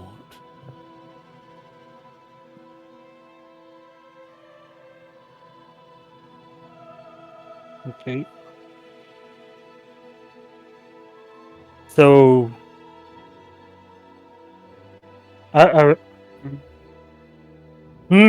she grabs the milk again. There once a man blessed by the gods on the world of toil. Oh my god. Sorry, in my notes, I didn't. I wrote his name down. Oh yeah, I got it.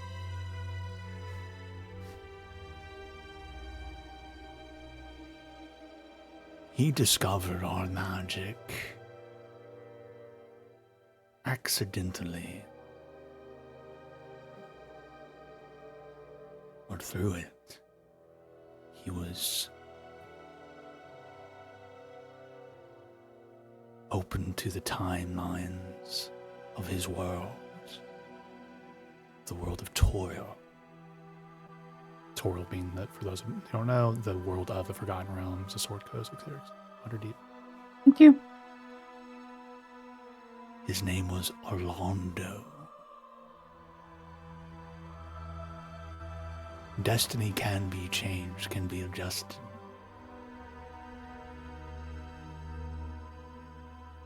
Do we have to call it destiny? It's just... It's not a good word, is it? What can No, be changed, it can be adjusted. That is my disclaimer for when I speak of prophecies.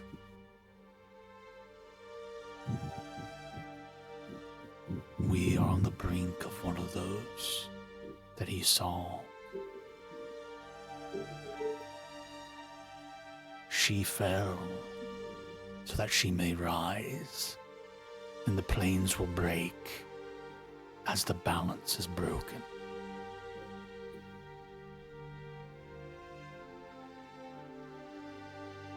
I think we'll pause there. Good, because I need to deconstruct how she would be thinking about this. That's a lot, Nate. Holy shit. Oh yeah, it's a You lot. gotta process the shit out of that. I do want to do something to really fuck with Rich right now, because Rich likes to listen in on Monday. I didn't know if you were listening or not yesterday during this moment. I literally said this prophecy yesterday in their game, because they're at above table. There's this really interesting. This guy Alondo is a Forgotten Realms established lore person, and Candlekeep. Like, I think one of the Baldur's Gate games starts off with a prophecy from this guy Alondo. He wrote down all these prophecies for the Forgotten Realms, and Candlekeep has this weird thing where they guard them all. But they literally have like these like ritualistic guys that walk around Candlekeep, like reading off that. And so as a teaser for myself, and then for the off chance that Rich was listening last night, the party interacted with him or them, and that was one of the prophecies I dropped into it last night. That was funny. Noise. But love it.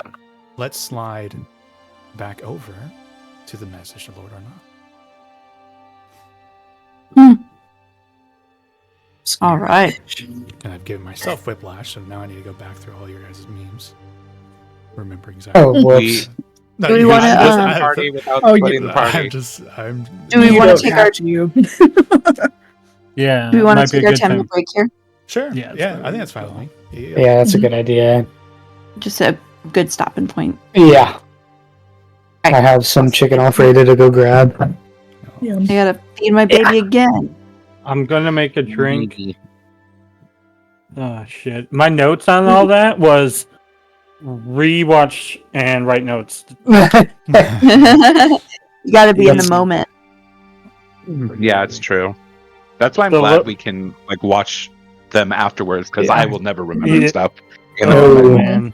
That's just too much to write down and not like fully think into it, because that's why I don't like taking notes. Is I feel like my mental process mirrors like Aaron's of like not knowing what to do with everything coming into it. All right, like, so 30, come back. All right. Yep. Cool. Yeah, I mean, how even would you sum that conversation up in your notes?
and I'm leaving Seattle, and then I have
It's hard to be aggressive.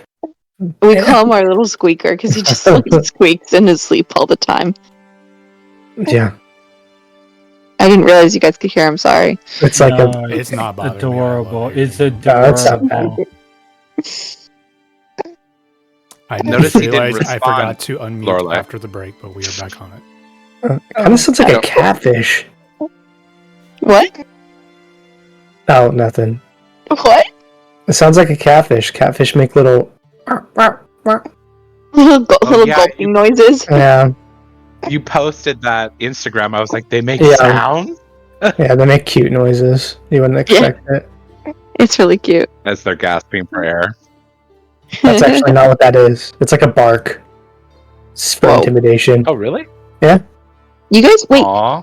I don't follow any of you on Instagram. I'm just realizing this now.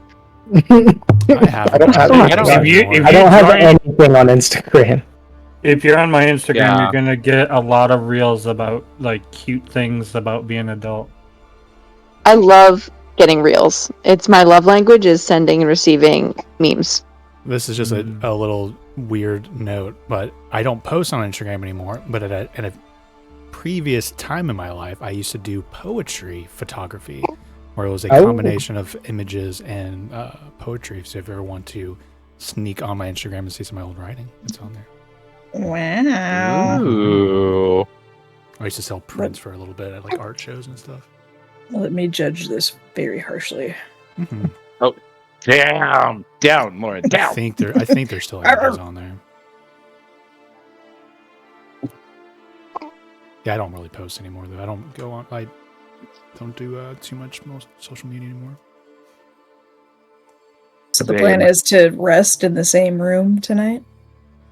We should at least Sleepover. pair up. I don't think that we should. Any of us should be completely alone tonight, and we should prepare for. I think it might be not a bad idea, Warden, for me to send Amber over to the Amcathra estate just to see if any messages or things get sent out or received in a response to this. He didn't follow up the last sending. It's up to you. I have nothing against that. Lorelai. Yes. Lorelai, is everything okay? I've been receiving some very strange questions and comments from Vi. Are you okay? Are you in danger? Blink twice if you want. Is everything fine with the mission? I'm That's fine. Question number 2. We are okay. The mission has man,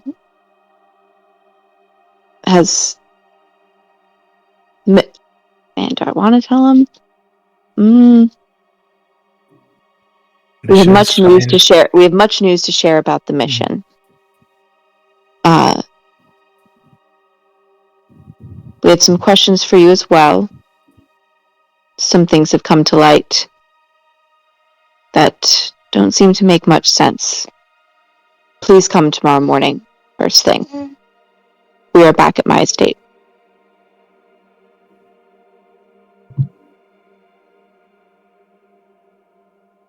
Okay. One last sending from him.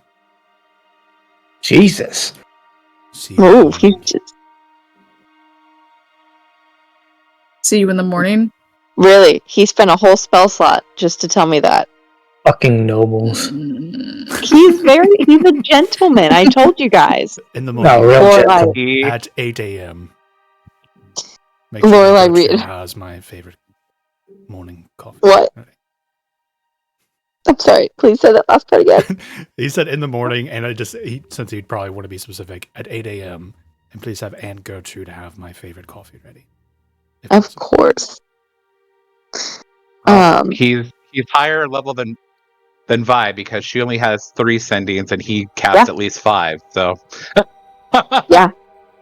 I mean, I told you guys not to sleep on Arnott. He's not just some like. I was always suspicious.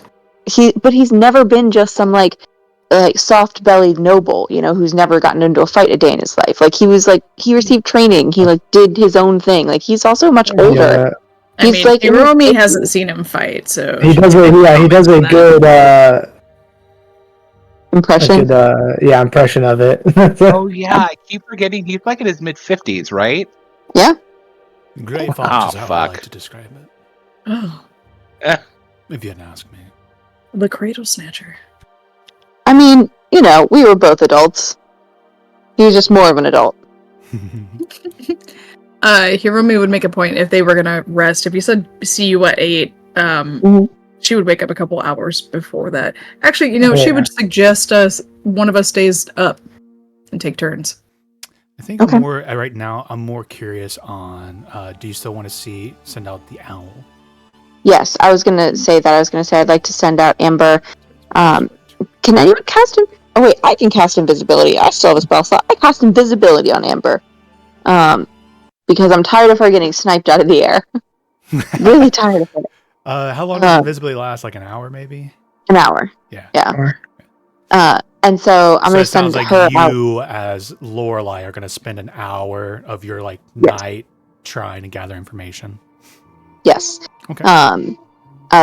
Of her flitting around his estate, peering into windows invisibly, watching for any, riders in the night to come deliver messages. Like, I don't know. Fucking, we don't have sentinel apparently. Roll a perception check for sight, which I think they have advantage on. Advantage. Let's see.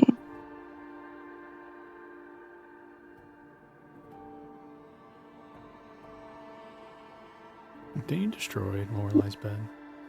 Okay, so that's and then Owl's perception.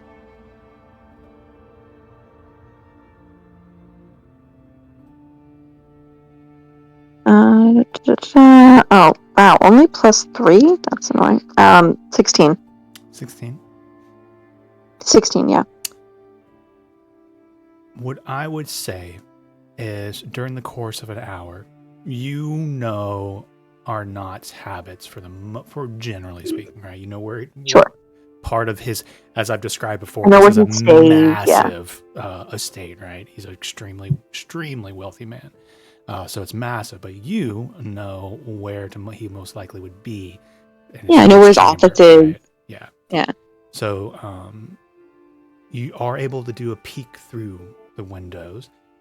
You do see him at some point enter his study and go over to a counter, a little cabinet, open it up, pour himself a little bit of some sort of liqueur, compose himself, and leave. Okay, well, he is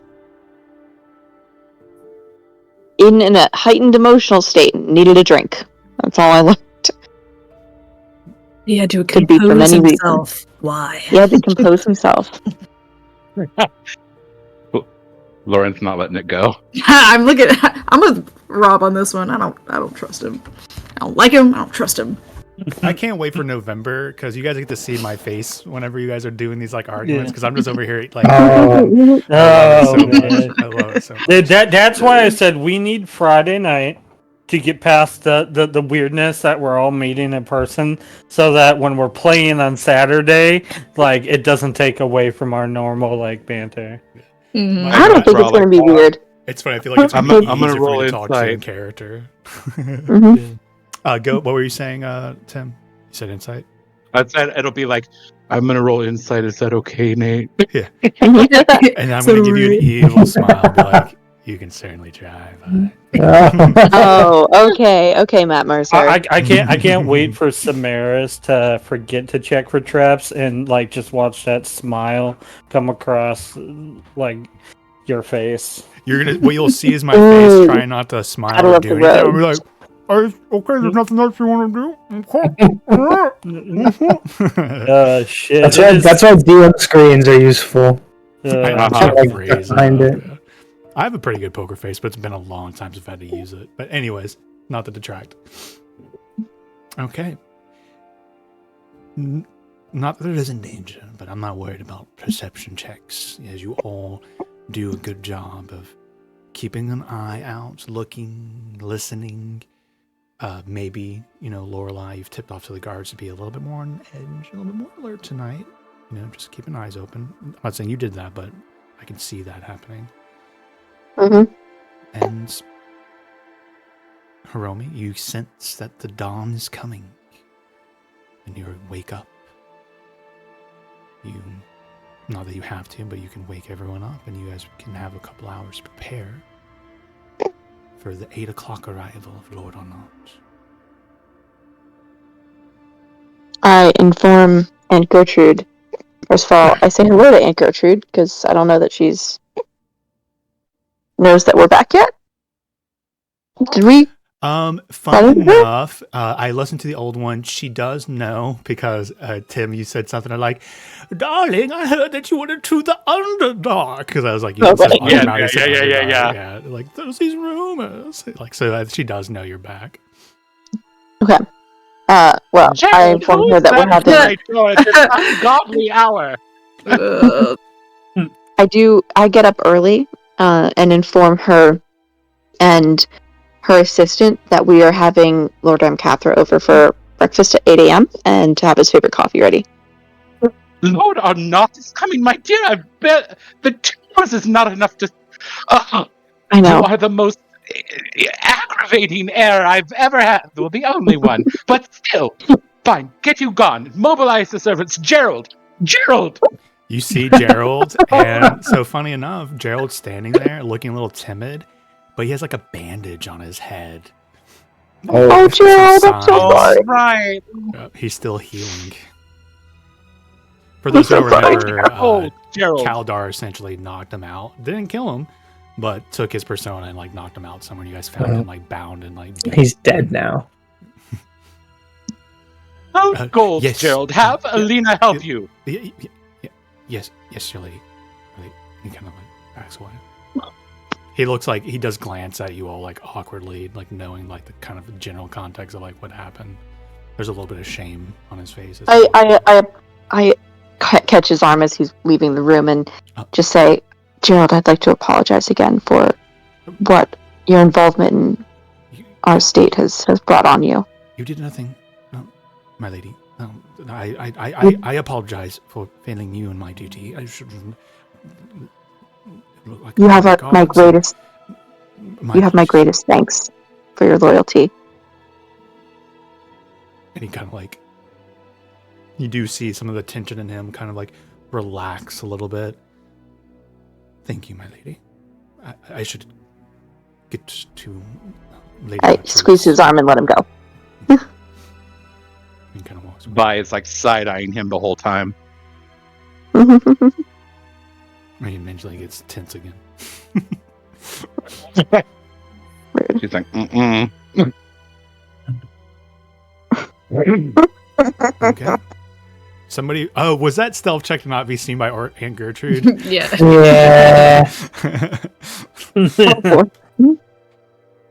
Me, okay. How many will we be having for breakfast? Will Warden be coming by? Doesn't she know him as William too? Yes. I think so. So. Will William be coming by? Yes, William will be coming down soon. I believe he's just freshening up. Gerald, do seat him at my left hand. Lorelai, you don't mind if you sit at his left. Idea. And we'll have Lord and Cathra at my right, of course. Do sit down. Of course, Never mind. That's a great idea. Oh no, they're going to be running across from each other. Sorry, I was half listening, Tim. What did you say? I said, so Warden's going to be at the left. Yeah. Good. I instructed Gerald to set a place for Warden at her left, with Lindsay at his left, and then at my right, of course, Lord and Cathra will be in the seat of honor because, So Gertrude in the middle, Warden on her immediate left, and then Lorelai a seat beyond Warden on the left, And then Arnott. I want her to. I want to troops, sit next to Ward Arnott. Okay. Ward Arnott, yeah, next to him. Of course, we do have to alternate. That is how this goes. You know, man, woman. Of course, you can't sit next to your date. It's funny. And of course, Hiromi, legendary hero of the, what was it called again? Something ball. You shall sit at Lord Arnott's right. Perhaps you two can discuss swordplay. I've heard he's quite the warrior. She'll roll her eyes a little bit at that. That is yet to be seen. Savage. And now, if you'll all excuse me, Lorelai, can I have one last word with you before we all go off to our duties? Of course. Auntie? She'll wait until the wind clears. I don't expect justifications from you, my dear, but at one point you will explain to me why Lord Arnott is being required to be at this manse at 8 o'clock in the morning. You see, Auntie, we've been having some very discreet business dealings with Lord Arnott on a recent mission of ours.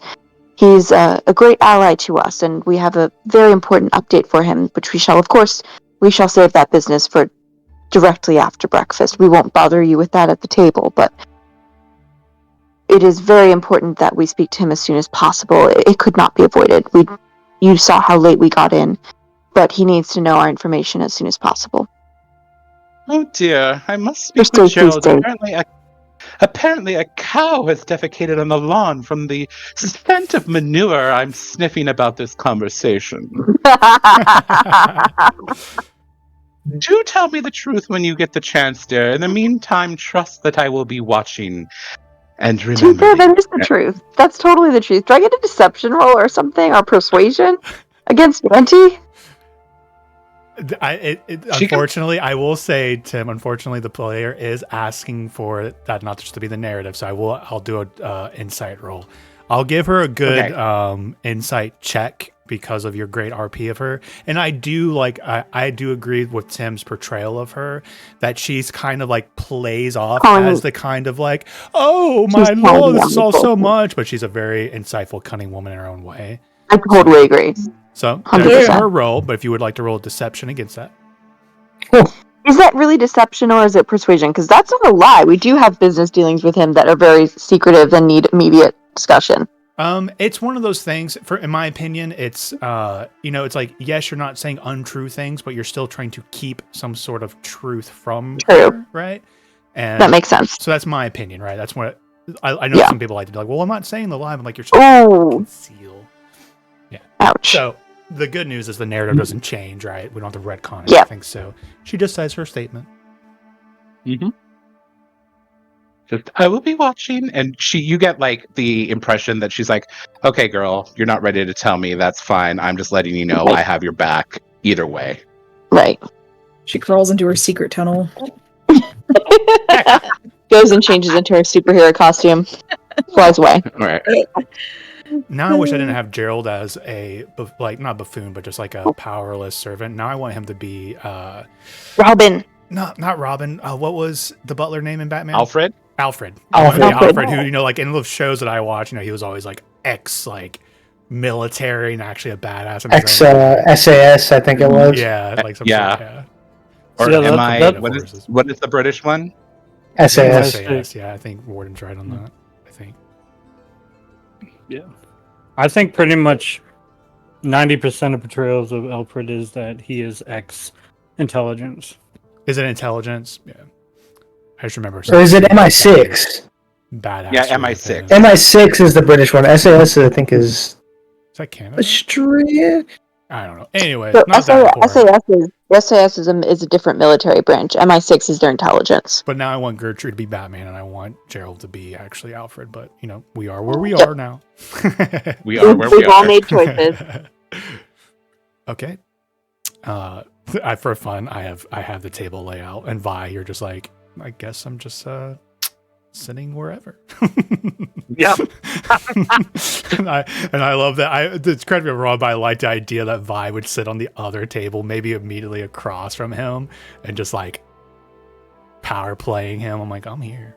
Oh yeah, That's just what I'm staring him down. imagining, yeah. But Like this making is- the first 2 gestures of ascending spell and then stopping. So this isn't what's happening yet, right? This is just me having fun with you guys, being very specific about the seating arrangement.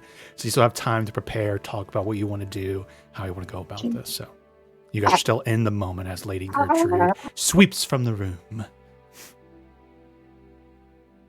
Warden finds his way in. He sneaks in. Yeah, you like kind of duck your way in. You see, Hey, to be Warden, fair, you're Warden, gonna sit next to her. yeah, you see a little note, like little place things that are already being set. You see Lady Gertrude, you see Warden, you see Lorelai, you see all the name placements being set. I don't care. Am I sitting next to him? Near him? Right across from him. Good. Well, the way the No. tokens look, can you guys see it? Maybe, am I crazy? Do I have it revealed? Yeah. So I on see, roll I see it. 20, I just did a quick mock-up for you guys to see what I I think you see guys it, are okay. describing. Yeah, Oh. just for your own reference too. Who is that? Yeah. Oh, that is. The I was because expecting she- her. Oh. That's a See what I was imagining was her at the head of the table, Warden Yeah, on the she would left, be at the not head. on the right, and then like kind of going down. Tim, you tell me what you think Lord Gertrude was doing. Yeah, she'd be Oh, at yeah, the head, so- definitely. Yeah, so she would be at the head, so that way they're staring at each other across the table on either side of her. Like that. Yeah. Yeah, exactly like that. Yep. That's how I imagined it. Okay, that's why I did this, so we can at least for. Except wait, reverse that, because he would be, well, it doesn't matter, but he would be on Yeah. the right. But sorry. I don't care. I literally drew this up so we can get it exactly how you guys were picturing it. Yes. That's how I was Yep. picturing it. Yep. Vi would she would totally do that. She would sit at the other head of the table and just like watch Lady Gertrude go, like fangirling. All the way like fucking 20 feet away. Yep. Okay, so that's what the hypothetical seat placements look like. So he still has Yep. not arrived. So anything else you would all like to do? I would like to remind everyone that we should not be talking business in front of Aunt Gertrude. Like, maybe don't like jump down his throat during breakfast. If you want to get it out of the way beforehand, we can try and get it out of the way beforehand. But Let him If it- sweat. okay, Warden. Yeah. I narrow my eyes at him, trying to judge if that is like an agreement or like just an acknowledgement. That was an acknowledgement. Okay. Looking for an agreement. I can be subtle. Okay. Alright, well, this will be interesting. She'll walk out into the... Where's That's Aaron fine. to like laugh at that statement? Where is I don't know. Aaron? Erin disappeared last night. But she said she would be back, right? No, she didn't. She's very She said she specifically didn't said know. she would. She didn't know if she would. Huh. I do believe that that's a longer conversation. At least she's home and probably nothing weird's happening to her. Yeah, I do hope she's reunited with her family again. Right. Yeah. Saying hello to all those order people, including that bitch Kira. Oh, pfft. Okay. Are we ready? You guys for make Well, me fine, she can smile. She can have her order people. We don't need her. Before I forget, what was the name of the dagger that I was supposed to add? Dinya something. Yeah, I think It's it's in- in the name. I think that it's on D&D And his Beyond. I think dastardly you can. psychic dagger of returning. Found it. Yeah. Got it. That'll Thank be a you. good thing for you. Mm-hmm. That's a really good weapon. Yeah, it is. If I remember correctly. When I made Yeah. it a Warhammer of returning, it's fine. D&D Yeah. Beyond, I was looking through my homebrew stuff. It definitely asterisked out mindfuck, just to say mind asterisk. They censored mindfuck. Oh, that's funny. That makes sense, but it was so funny. Okay. True. Anything else? You know what's funny about that? Is the greatest representation of D&D being Critical Role and the raunchy and just like very adult crap they talk about all the time and they censor out you making a little word. They recently did anyways. Everyone's seen it. I even jokes and stuff I don't want to reference. Anyways, let's get back. Anything else? Since we have less than an hour left. Nope. All right. I feel like protocol, correct me if you don't like this, Lindsay, is like there's a little bell rung and the servants go out to greet the Lord coming in his carriage and to escort him and open his door and bring him to the front door. Do you think you and Lady Gertrude usually would meet someone like this in the foyer at the main entrance, or yes, will in you the allow entranceway him to be introduced into the dining? So you guys meet him at the entrance. No, we would greet him in the entranceway. Okay, yeah, so in the entranceway. So he's the servants open the doors up, and there's Lord Arnott looking sharp with his cane. A little blurry-eyed, maybe a suggestion of bags underneath his eyes. Maybe he put a little makeup to hide the fact he didn't sleep well last night. But I will say that Lady Gertrude steps behind Lorelei and allows her to welcome Lord Arnott to the manor. He passes his coat on to the manservants, right? And he turns to you all for the bow and the greeting. Continue, Tim. Lorelai would observe all the formalities. Typically, the head of the house would greet first, but I'll take the honor for which it's intended and perform, greet him, graciously welcome him to the home, and, usher him into the dining room once he's also greeted Aunt Gertrude. My ladies, thank you for the invitation this morning for a little bit of breakfast and conversation. Shall you leave? We're delighted, of course, you could make it. My pleasure. It's good to see you both in good health. And he kind of just waits. Laura, of course, looks immaculate. Yeah. Warden is sitting. And you guys enter in, and Lord Arnott, sees you all around. I'm imagining, I guess, everyone else is just sitting around the table, just kind of standing and sitting. Or sitting, pacing. I really don't care what you guys are doing, but if it's okay, I feel like he kind of might sense a little bit of the tension in the room. I feel like it's pretty obvious that there's a little bit of awkwardness happening. And he sits down, and we don't have to RP out all the small talk, because assuming Lady Gertrude sits down and you all want to have a breakfast and conversation, and speaking of the ball and the things and the social activities that's happened since then, Lady Gertrude just doing her job as the socialite and getting all the gossip. Mm-hmm.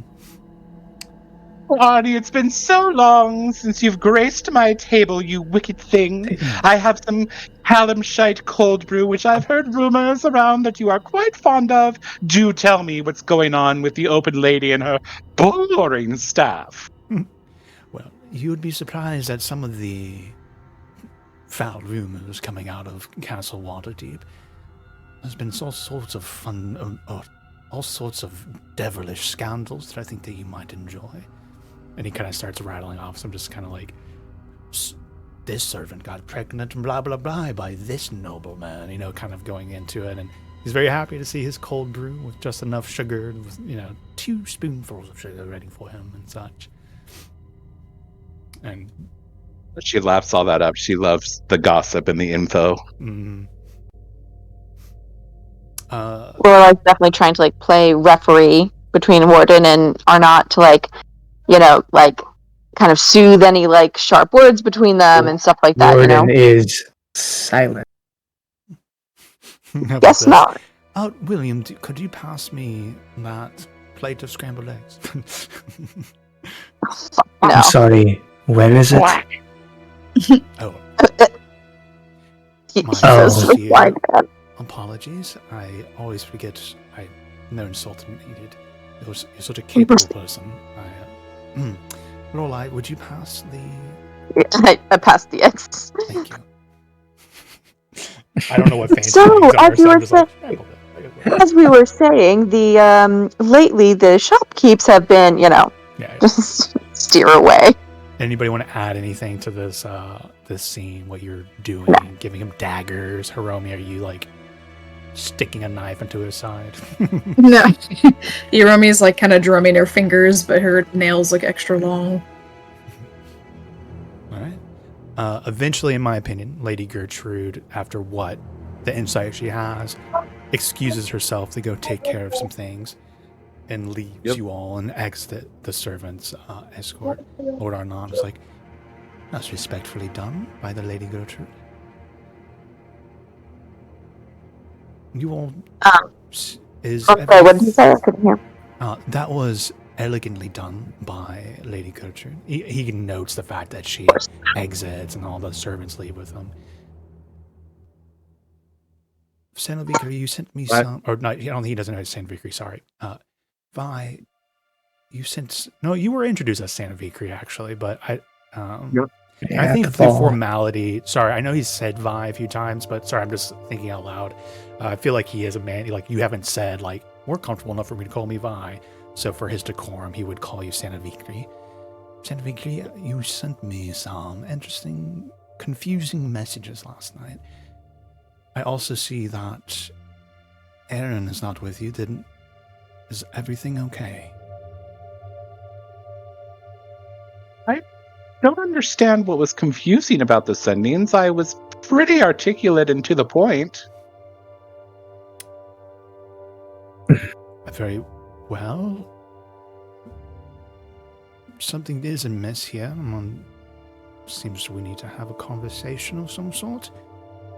You asked me still about sitting? Someone named Warden. I do not know a warden. Yeah, he's just sitting where he was. Is this something that Xanathar has mentioned to you all? That's me. He kind of cocks his head. Warden? So your name is not William? Tell me something. Yes? What do you know about souls? Whoa. Do I know about souls? Just jump right in, why don't we? Okay. Is there a specific parameters on this question of souls? Because that's a wide-ranging concept. The gods and their laws of the gold souls. I believe you still wear your Jergal stuff pretty blatantly, Sanovikri. Sanovikri's Jergal has knowledge of the souls. Not that I am a religious man myself. Souls go where they should go in the afterlife, depending on your allegiances. Is there something specific? Yes, let me narrow it down a bit. What do you know about what happens to souls in the moments after the body perishes? Well, when a soul person dies, depending on their allegiances, as I understand it on a rudimentary level, the gods collect their souls and take them to whatever heaven or hell or the abyss or wherever it is that they're going to go. Wood's gonna sort of lean forward a little bit. You're not telling me, or that's not the right way to word it. So you're telling me that you have no inkling on what a mortal being could do in that time that soul remains? Nothing at all? If we're speaking of potential manipulation of souls, I do have broad understanding that things like liches exist. That there's ghosts are sometimes left behind for various reasons.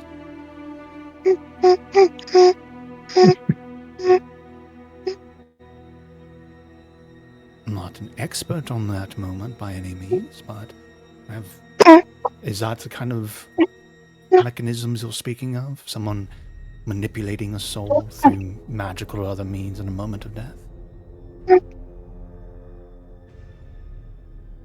Yeah. And Warden's gonna look at Lorelai, like, almost for, like, confirmation. Well, I mean, something happened to Anne and her soul. Erin is fine. I think we should just... It seems as if that you do not want to either admit to, or you say that you didn't message Warden here in the early hours of this morning. Yet. Well, I know, but he's very clear. He's been acting like he has no idea what we're talking about, you know? When we're asking him, like, all these questions, and, you know, when Vi messaged him initially, right after it happened. But Warden clearly heard a message sent by you late last night. And it contained some very confusing... It was a very disconcerting message. That was why Vi sent you a message to explain yourself. Warden? William? The only of those in this room that I have sent a message to was Lorelai, and then recently Sanrovicli in the evening. Insight check. Insight check the shit out of that. Insight check. Yeah, I definitely do. Insight. 30-20. Hey. 2 20s. Anybody else rolling? Aaron, you Oh, sure, why not? No, well, that's not bad. That's not. Could have been worse. 17. Wow. Oh my god, dirty 20s. I love all these rolls. That sounded like a pitying laugh. Did Aaron roll? I was literally just about to ask if I could roll as Rico the rat, which is a little like, which is a little joke I had like 12 sessions ago about. I vaguely remember something about a rat. Yeah, roll an insight check for the rat. Just roll a d20. Okay. That fucker's lying. That's funny. If a rat rolled a nat 20, I was very much looking forward to that secrets room with the rat. Oh my god. Squeak, squeak, squeak. As the best Squeaker that you all can tell, he seems to be confused. I knew it. Confused and truthful. And truthful.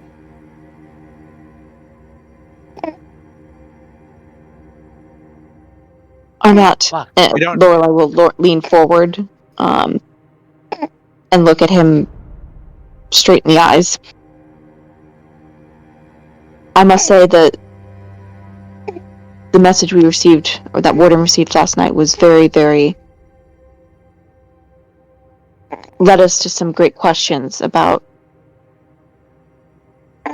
your motives and trustworthiness. And she kind of like, it seems like it's like that word kind of sticks in her throat a little bit, like she doesn't want to say it. I would greatly appreciate it if you would at least let me ascertain magically to be sure that what you're saying is true and that you didn't communicate with him last night. I guess that could be important. I will not go searching for any other information in your mind, but I would like to try and ascertain that. And I know how great of an ask this is. Curious. Let me ask this clarifying question. He turns and looks at Sanrovicli. As a cleric, do you have spells to compel truth? He's asking if you have Zone of Truth. Doesn't have it prepared. She has it. Why do you not have that prepared for the interrogation? Right.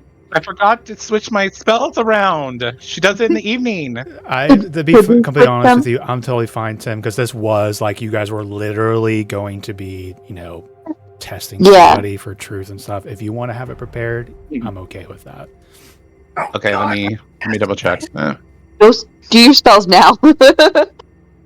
Yeah, let me switch it over so it's like at least it deprives me of one of my other spells. What am I? Really? Why do I have that one prepared? I'm dumb. I don't need cure wounds. That's dumb. Oh God. Wow. No, it was gentle repose. I don't know why that's prepared.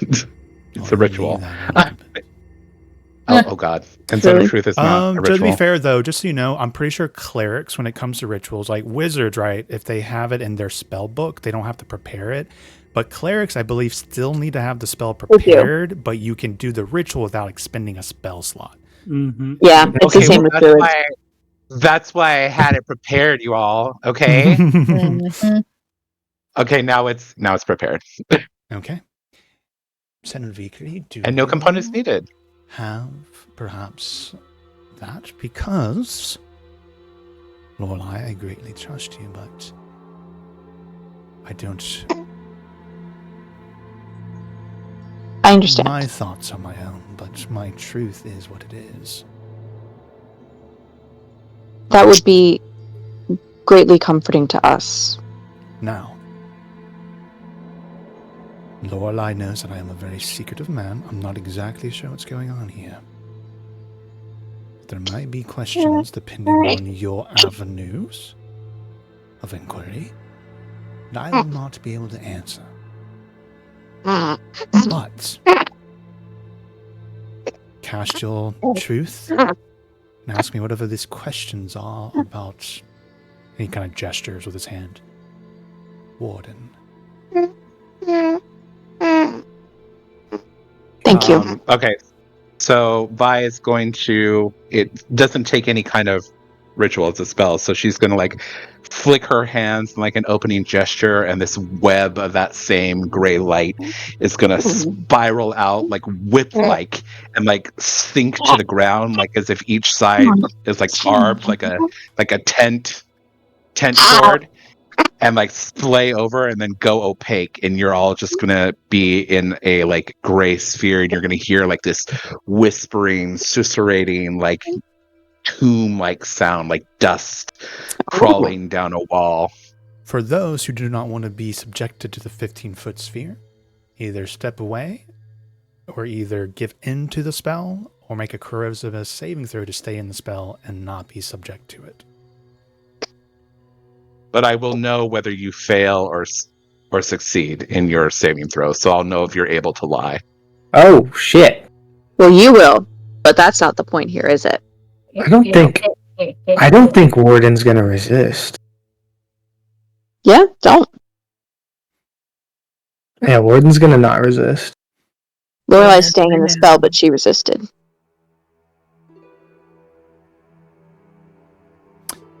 Lord Arnox does not resist. Okay. Lorelai will first ask, You have to do a charisma saving throw to resist, Lorelai. I did. She did. I got a 24. Hiromi rolled a 30. Warden gave into it. Oh, and so okay. did Hiromi rolled a 30? Yeah. Yeah, she nat 20 that crap. She's What? the most charismatic out of all of you, by the way. Wait, I have a 20 charisma. How is she the more charismatic? That's To charisma be fair, save. it's a save. I know. I'm sure you're actually the more charismatic, but I do think it's ironic that Hiromi, the most quiet, timid person, is That's got the highest amazing. charisma save. Charisma is force of I personality. do think the idea is that the symbiote, right, is like, because charisma doesn't always mean charm. I think in I know, this of case, course, it's like yeah, presence, right? He's Yeah. intimidating presence. Yeah. Yeah. By far the But my most. spell DC is 32, so both you bitches need to answer questions. Oh god. Who have you been sleeping with? Okay, fucking Paylor, what the fuck?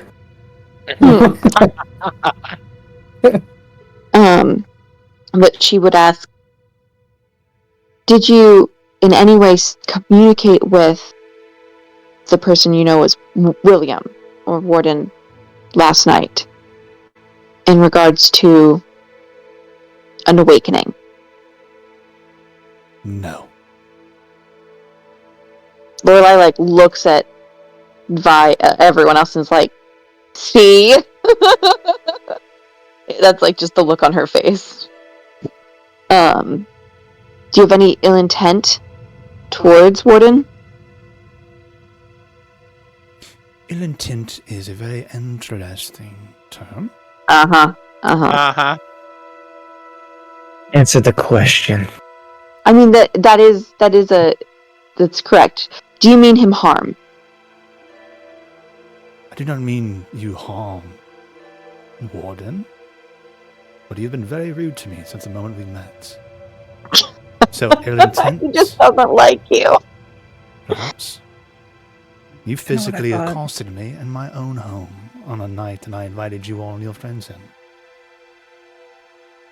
Yeah, that's true. So do I think highly of you, Walden? I do not.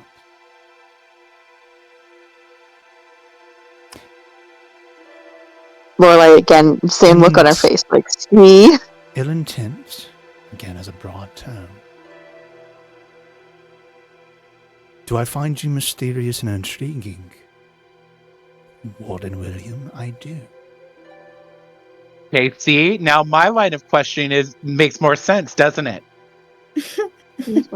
For you are speaking to a noble, a stranger in our city at my ball, a man who of mystery. And this woman has interesting stories behind her. I've been worried that you have not been forthright with my dear friend, Lorelai. That you're hiding something from her. Oh. Dear friend. So wait, can you go back a little? I just couldn't hear the part right before he said about there's a woman in town that's been telling him things. Right before that, he's referencing above table. He's referencing the moment that he saw Warden. I don't remember, to be honest. I don't remember how the Harper agent presented herself, lady whatever, but she had a cover, right? So he's talking about the time that he saw Warden talking to this person. Wasn't her name like Nella, or her other name was like starts with an N?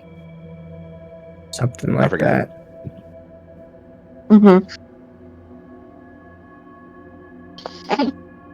Warden has been upfront with us in that. I thank you for looking out and protecting my interests, but good. That's not something that he's not been hiding things from us. Unfortunately, as you mentioned, we all have our secrets from those who maybe we aren't as close to. And just as you said, you and Warden have not exactly been the closest. So there's been some very direct questions being sent to me. And I understand correctly, Warden, that you received the message in the middle of the night from a voice that you believe was mine.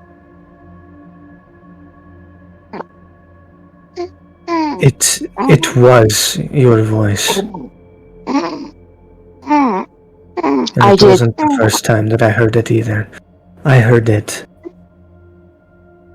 when I tore the soul out of a dying man. Whoa. When I was forced to tear the soul out of a dying man. Good clarification. His eyebrows, he does give a moment of like, interesting. It was your voice.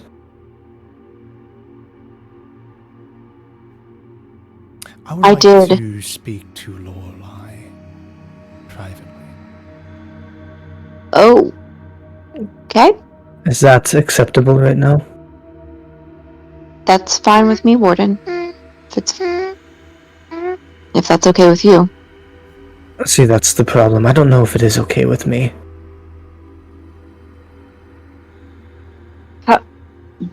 Would you need to ask a question? To speak to Lorelai is of the utmost privacy to myself. But I am extending a hand here to help you understand perhaps what is happening. Okay. Maybe, would it make you feel better if I ask, and then I turn to Arnott?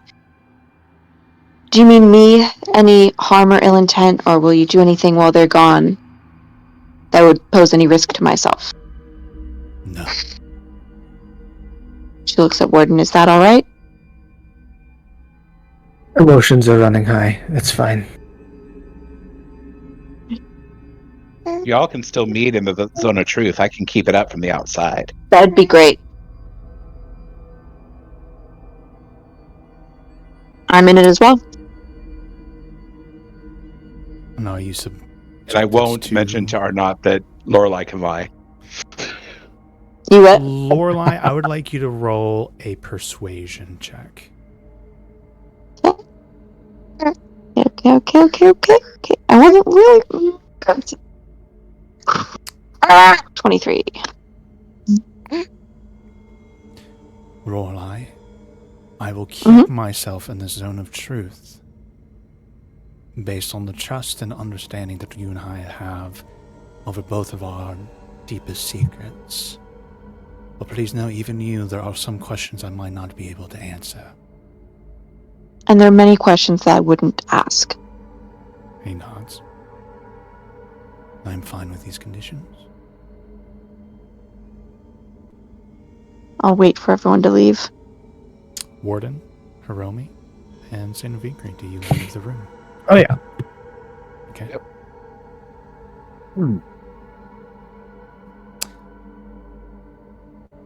Before we get to deeper, more interesting subjects, are you well? I am well. In the future, just so you know, when your friends reach out to me and I ask them how you're doing and if you're well, if you're in danger, they don't tell me. Made me very perturbed. I understand completely. That was not my preference for how that was communicated to you. I figured as much. As you said, as Borden said, emotions were running high, especially last night, right after he received the message. Lorelai is also going to clarify to Arnott as a sign of trust. Once the others had all left, that she's like, I'm within the zone of truth, but it did not have the same impact on me. Thank you for I don't want you to. Right. I appreciate that. Of course. I've known you a very long time. I know I'm stating obvious things here, but I just want to put into context. You know I have my secrets. I know you have yours. We never pry. I think I have a glimmer into a predicament that you and your friends may be finding yourselves in. Oh? How well do you know, quiz, how well do you know the foundation and the history of the Zentarum? I mean, Lorelai probably knows it a lot better than Lindsay does. Yeah, roll a history check. Okay. It's not a super high DC. History. Oh, I slept during that lesson. Mm-hmm. So what he's about to say, you're not aware of. So just pretty much Okay. away. I'll just say I only know the basics. It's not a well-known fact. The Paragos has done much to erase the past of the Zentarum and its earliest foundations. I do not particularly care one way or the other how he's been operating it, but I know he has his philosophies and reasons, trying to turn the Zentarum into some sort of new age with more respect. But the Zentarum was many, many, many, many years ago founded by a man named Manchun.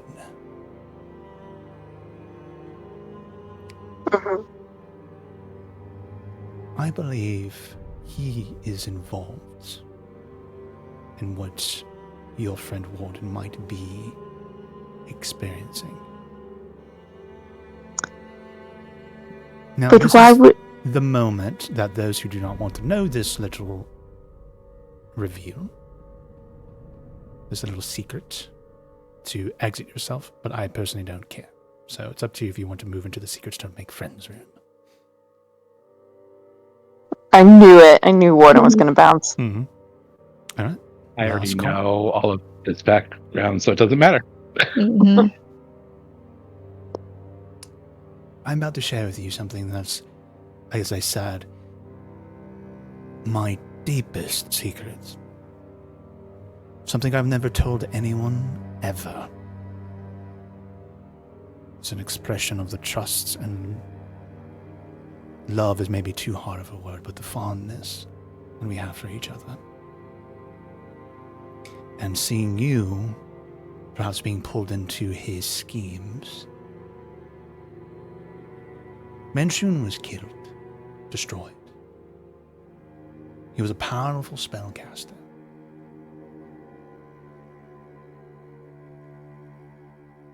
Fizol trembled, cast him down and took over Zentarum. A lich himself, man of arcane powers. But Manchun had certain fail-safe measures for his untimely death. Namely, clones.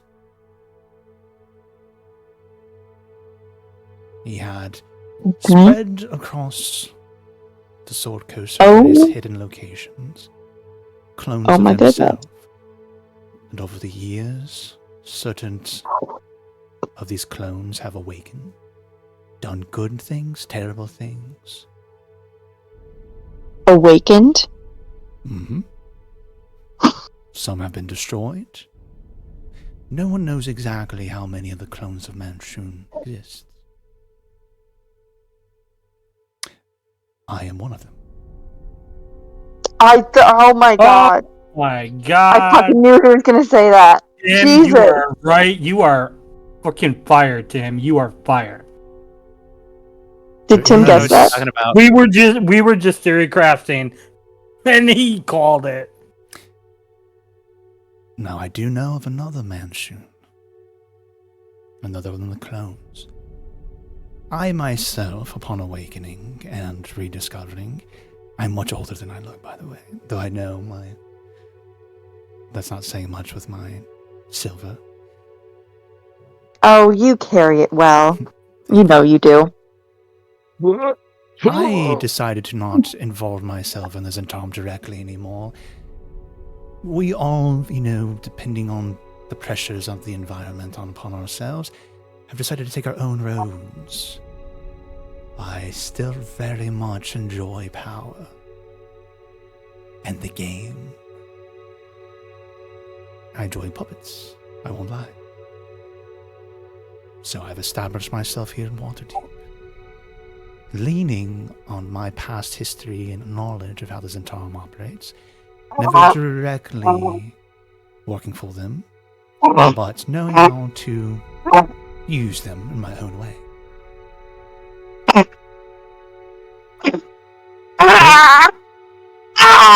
Sorry.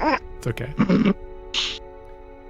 There is another of the clones of Manchun that I am aware of that is working and has reintegrated themselves into the Zentarum. Oh, would that be Kaldar? No, that was not Kaldar.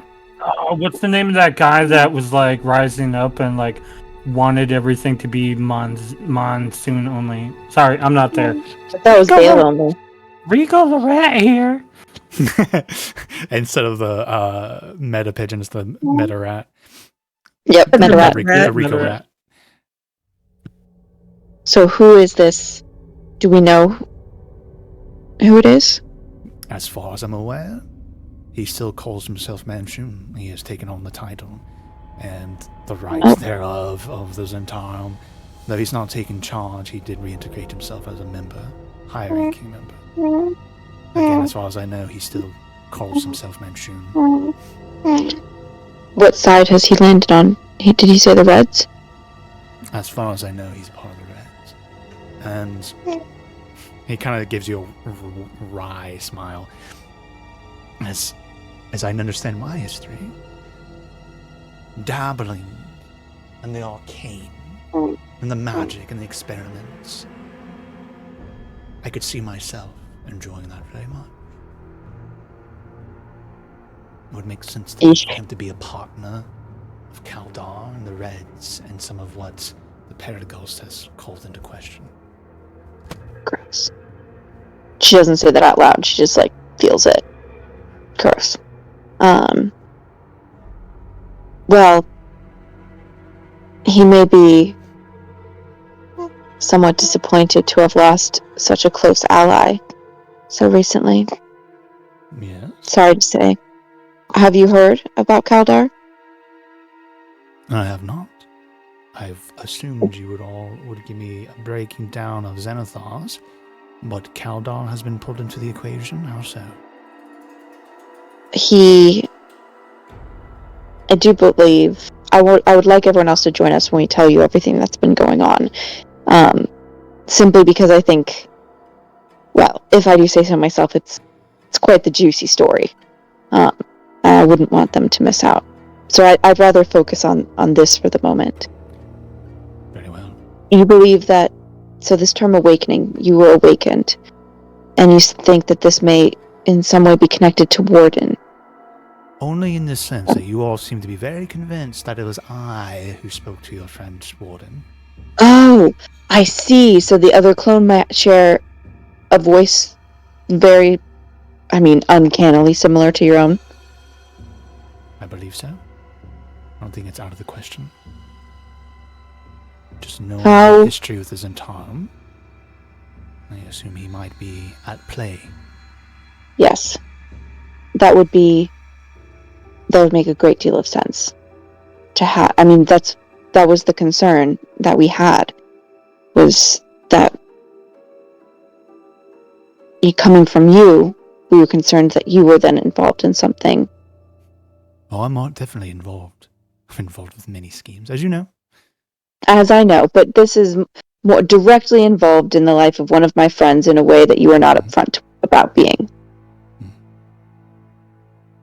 That's very different from being involved in many different activities all over the place that don't have anything directly to do with me. Oh, yes. As if you want me to speak honestly about what machinations I have for you all, this civil war was a prime opportunity for Paragraph within Waterdeep. I've earned the favor of the Open Lady more deeply. And I won't lie, you all are a tool in that sense. But I've seen so much potential. I know what you're capable of, and I know you would not surround yourselves with weaklings and idiots. I would hope not. So I bet it on you. Of course, I've hedged my bets in different ways. She kind of gives a little bit of smirk. Hope you haven't hedged them too much, or you'll lose all the rest of those bets. No. And I wouldn't have assumed anything otherwise. Of course you're going to capitalize on an opportunity such as the one that presented itself. Of course we did as well. When there was an assassination that we could stop, of course we're going to turn that to our greatest advantage. I did put you into that position, but I knew that you would be able to do what you needed to and give yourself a voice. She's going to roll her eyes. She's going to roll her eyes a little bit. You can put many people into many positions, but not all of them will capitalize on it. This is true. There's always a small chance that you would have failed, but I did not. Yeah. Very, very, very small chance. I knew you would probably appreciate the opportunity to ingratiate yourself with the Open Lady. Of course. She kind of gets a little serious again and says, "Thank you for the honesty and sharing this. I can only imagine how great of a deal it is for you to even admit this out loud to somebody." This is the most vulnerable I've been in probably 4 decades with anybody. You're the only person Damn, he's old as fuck. that I know that knows my true history. And I now have your trust that you will not share this with even your friends. I know that's not an easy proposition. It's not, but I would never betray this kind of trust. This is not my secret to tell. You do have my assistance and knowledge and powers and ability to help you with whatever your friend Warden's going through and whatever Manchun is up to. It's Would very it be interesting for him to be dabbling in soul magic, if I understand Warden correctly. I don't think it's necessarily come to him all that voluntarily. Interesting. Would it be an acceptable compromise to... I mean, I will have to give them some explanation. I can be very upfront and honest about the fact that, you know, you have secrets that you're not comfortable with me sharing with them, and that I trust that those are adequate reasons, but it would be helpful if we could give them some much lesser form of an explanation, such as there's someone on the side of the Reds that we have reason to know has the same voice as you.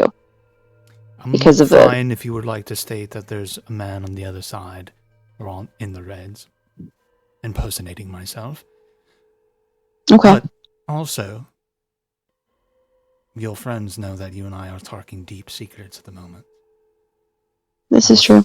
I also get a little bit of joy knowing that they know I've just divulged something sensitive. And they'll be wondering. Yes. So it's up to you if you want them to squirm or not, but it's not beyond the Reds to impersonate the nobility. Well, or we could even just be honest about, because of this great secret you've shared, there's someone on the side of the Reds who shares your voice. Do you think that they would know anything from that, or be able to learn anything from that? As I said before, and I say this with all the due respect, because you've all been very capable, like with all the respect that is entailed, you do not surround yourself with idiots. If you and I have spoken, and I've divulged a secret, and you just come right out and tell them what that secret is, I don't think they'll believe you. Oh, no, I'm not saying I'll tell them what the secret is. I'm just saying that I would... No, the secret is that you're... No, he does air quotes. It's like, the secret. That there's a man on the other side. Does that make sense? See, I was not going to present that as the secret. I'm going to say... Okay, yes. Because you shared with me a secret, and because that secret exists, there's a man that shares your voice that we know is on the side of the Reds. They don't know why, they don't know how, they don't know how it happened. That's the secret. The secret is how that occurred. The secret, of course, is that, you know, your history and why you are sharing, why you are a clone of another person. I can agree. Not that you share a voice with someone. We're going to pause for a moment. Mm-hmm.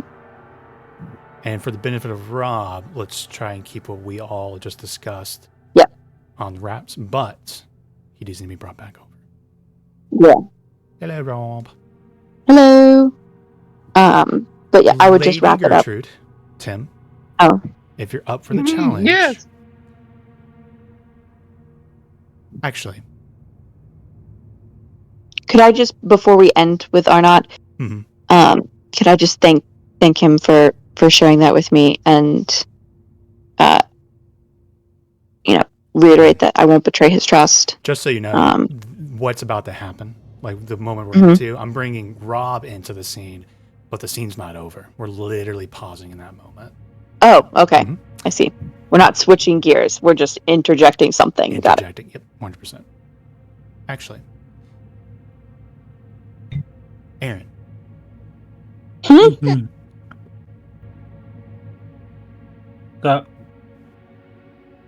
She fell so that she may rise, and the plains will break,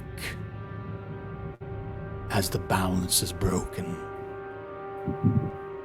And as he finishes this statement, the cavern of Vadium trembles. And you see him close his eyes.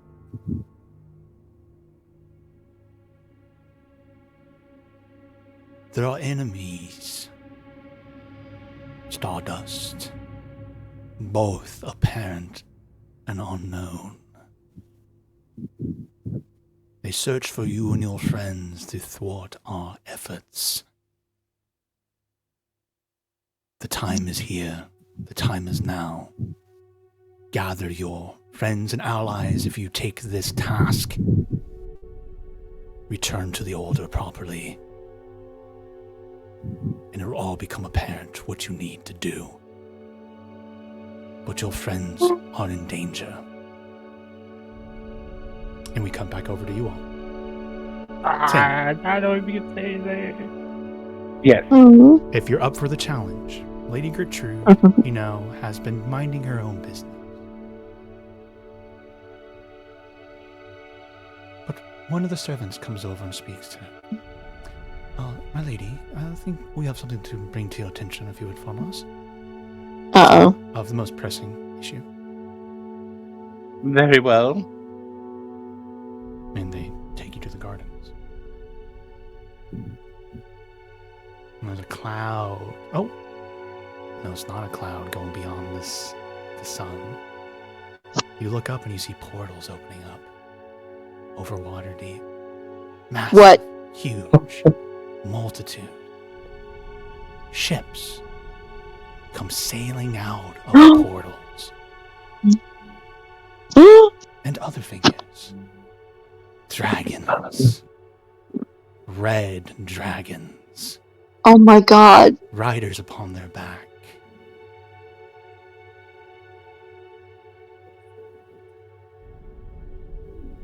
Would you like to share this information with everyone else? As Lady Gertrude. Bring Joe to me immediately and come to the breakfast room. Say that one more time. Bring Joe to me immediately and come to the breakfast room. She instructs the people who brought her out there. All right. And then she will come in. So you approach the room. I like to think that you see Hiromi, Warden, and Sanovikri herself kind of mingling around the hallway, looking impatient, intense. My question is, how close to the door are their ears? And it's up to them if they were trying to eavesdrop, but they didn't say anything the whole time. So they didn't. Yeah. Warden is specifically not.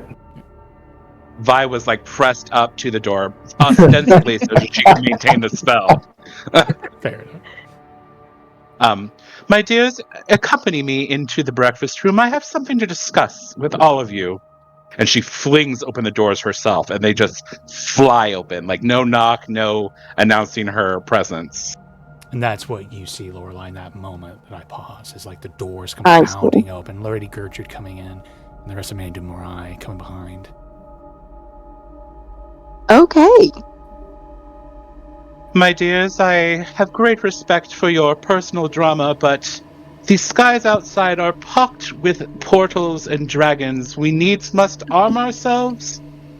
I'm sorry, did you say portals and dragons? Yes. Portals, dragons, with riders upon them.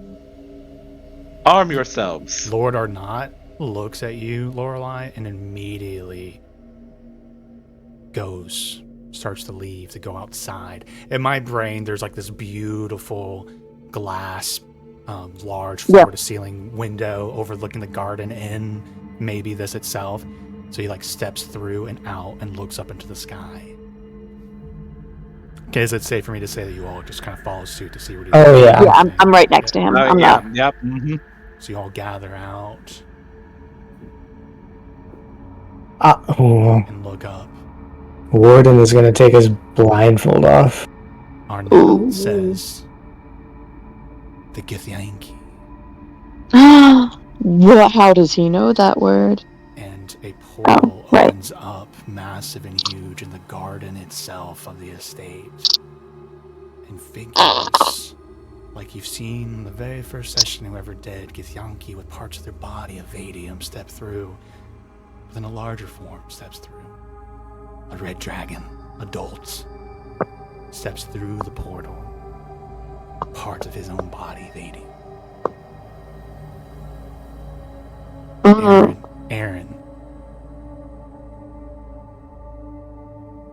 You see Moon raise his hand and gesture, and a portal opens up before you. Who raises his hand? I'm calling him Moon. Jormungandr raises his hand, open a portal in front of Aaron.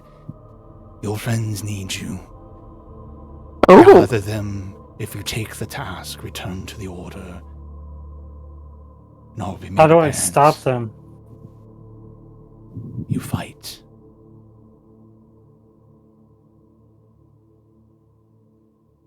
Look around. Is there any big old weapons of like Vadium dragon slaying? Oh yeah, No, the there's dragon no lance of no dragon lances.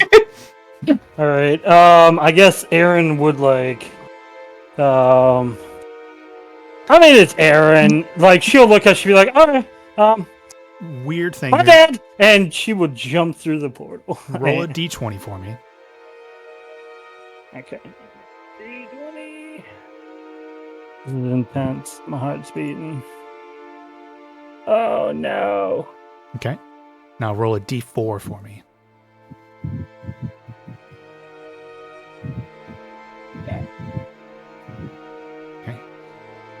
It might not be apparent to Aaron right away, but I do think it's worth noting that your time and presence around Jormungandr is a very interesting experience where time itself is odd and moving.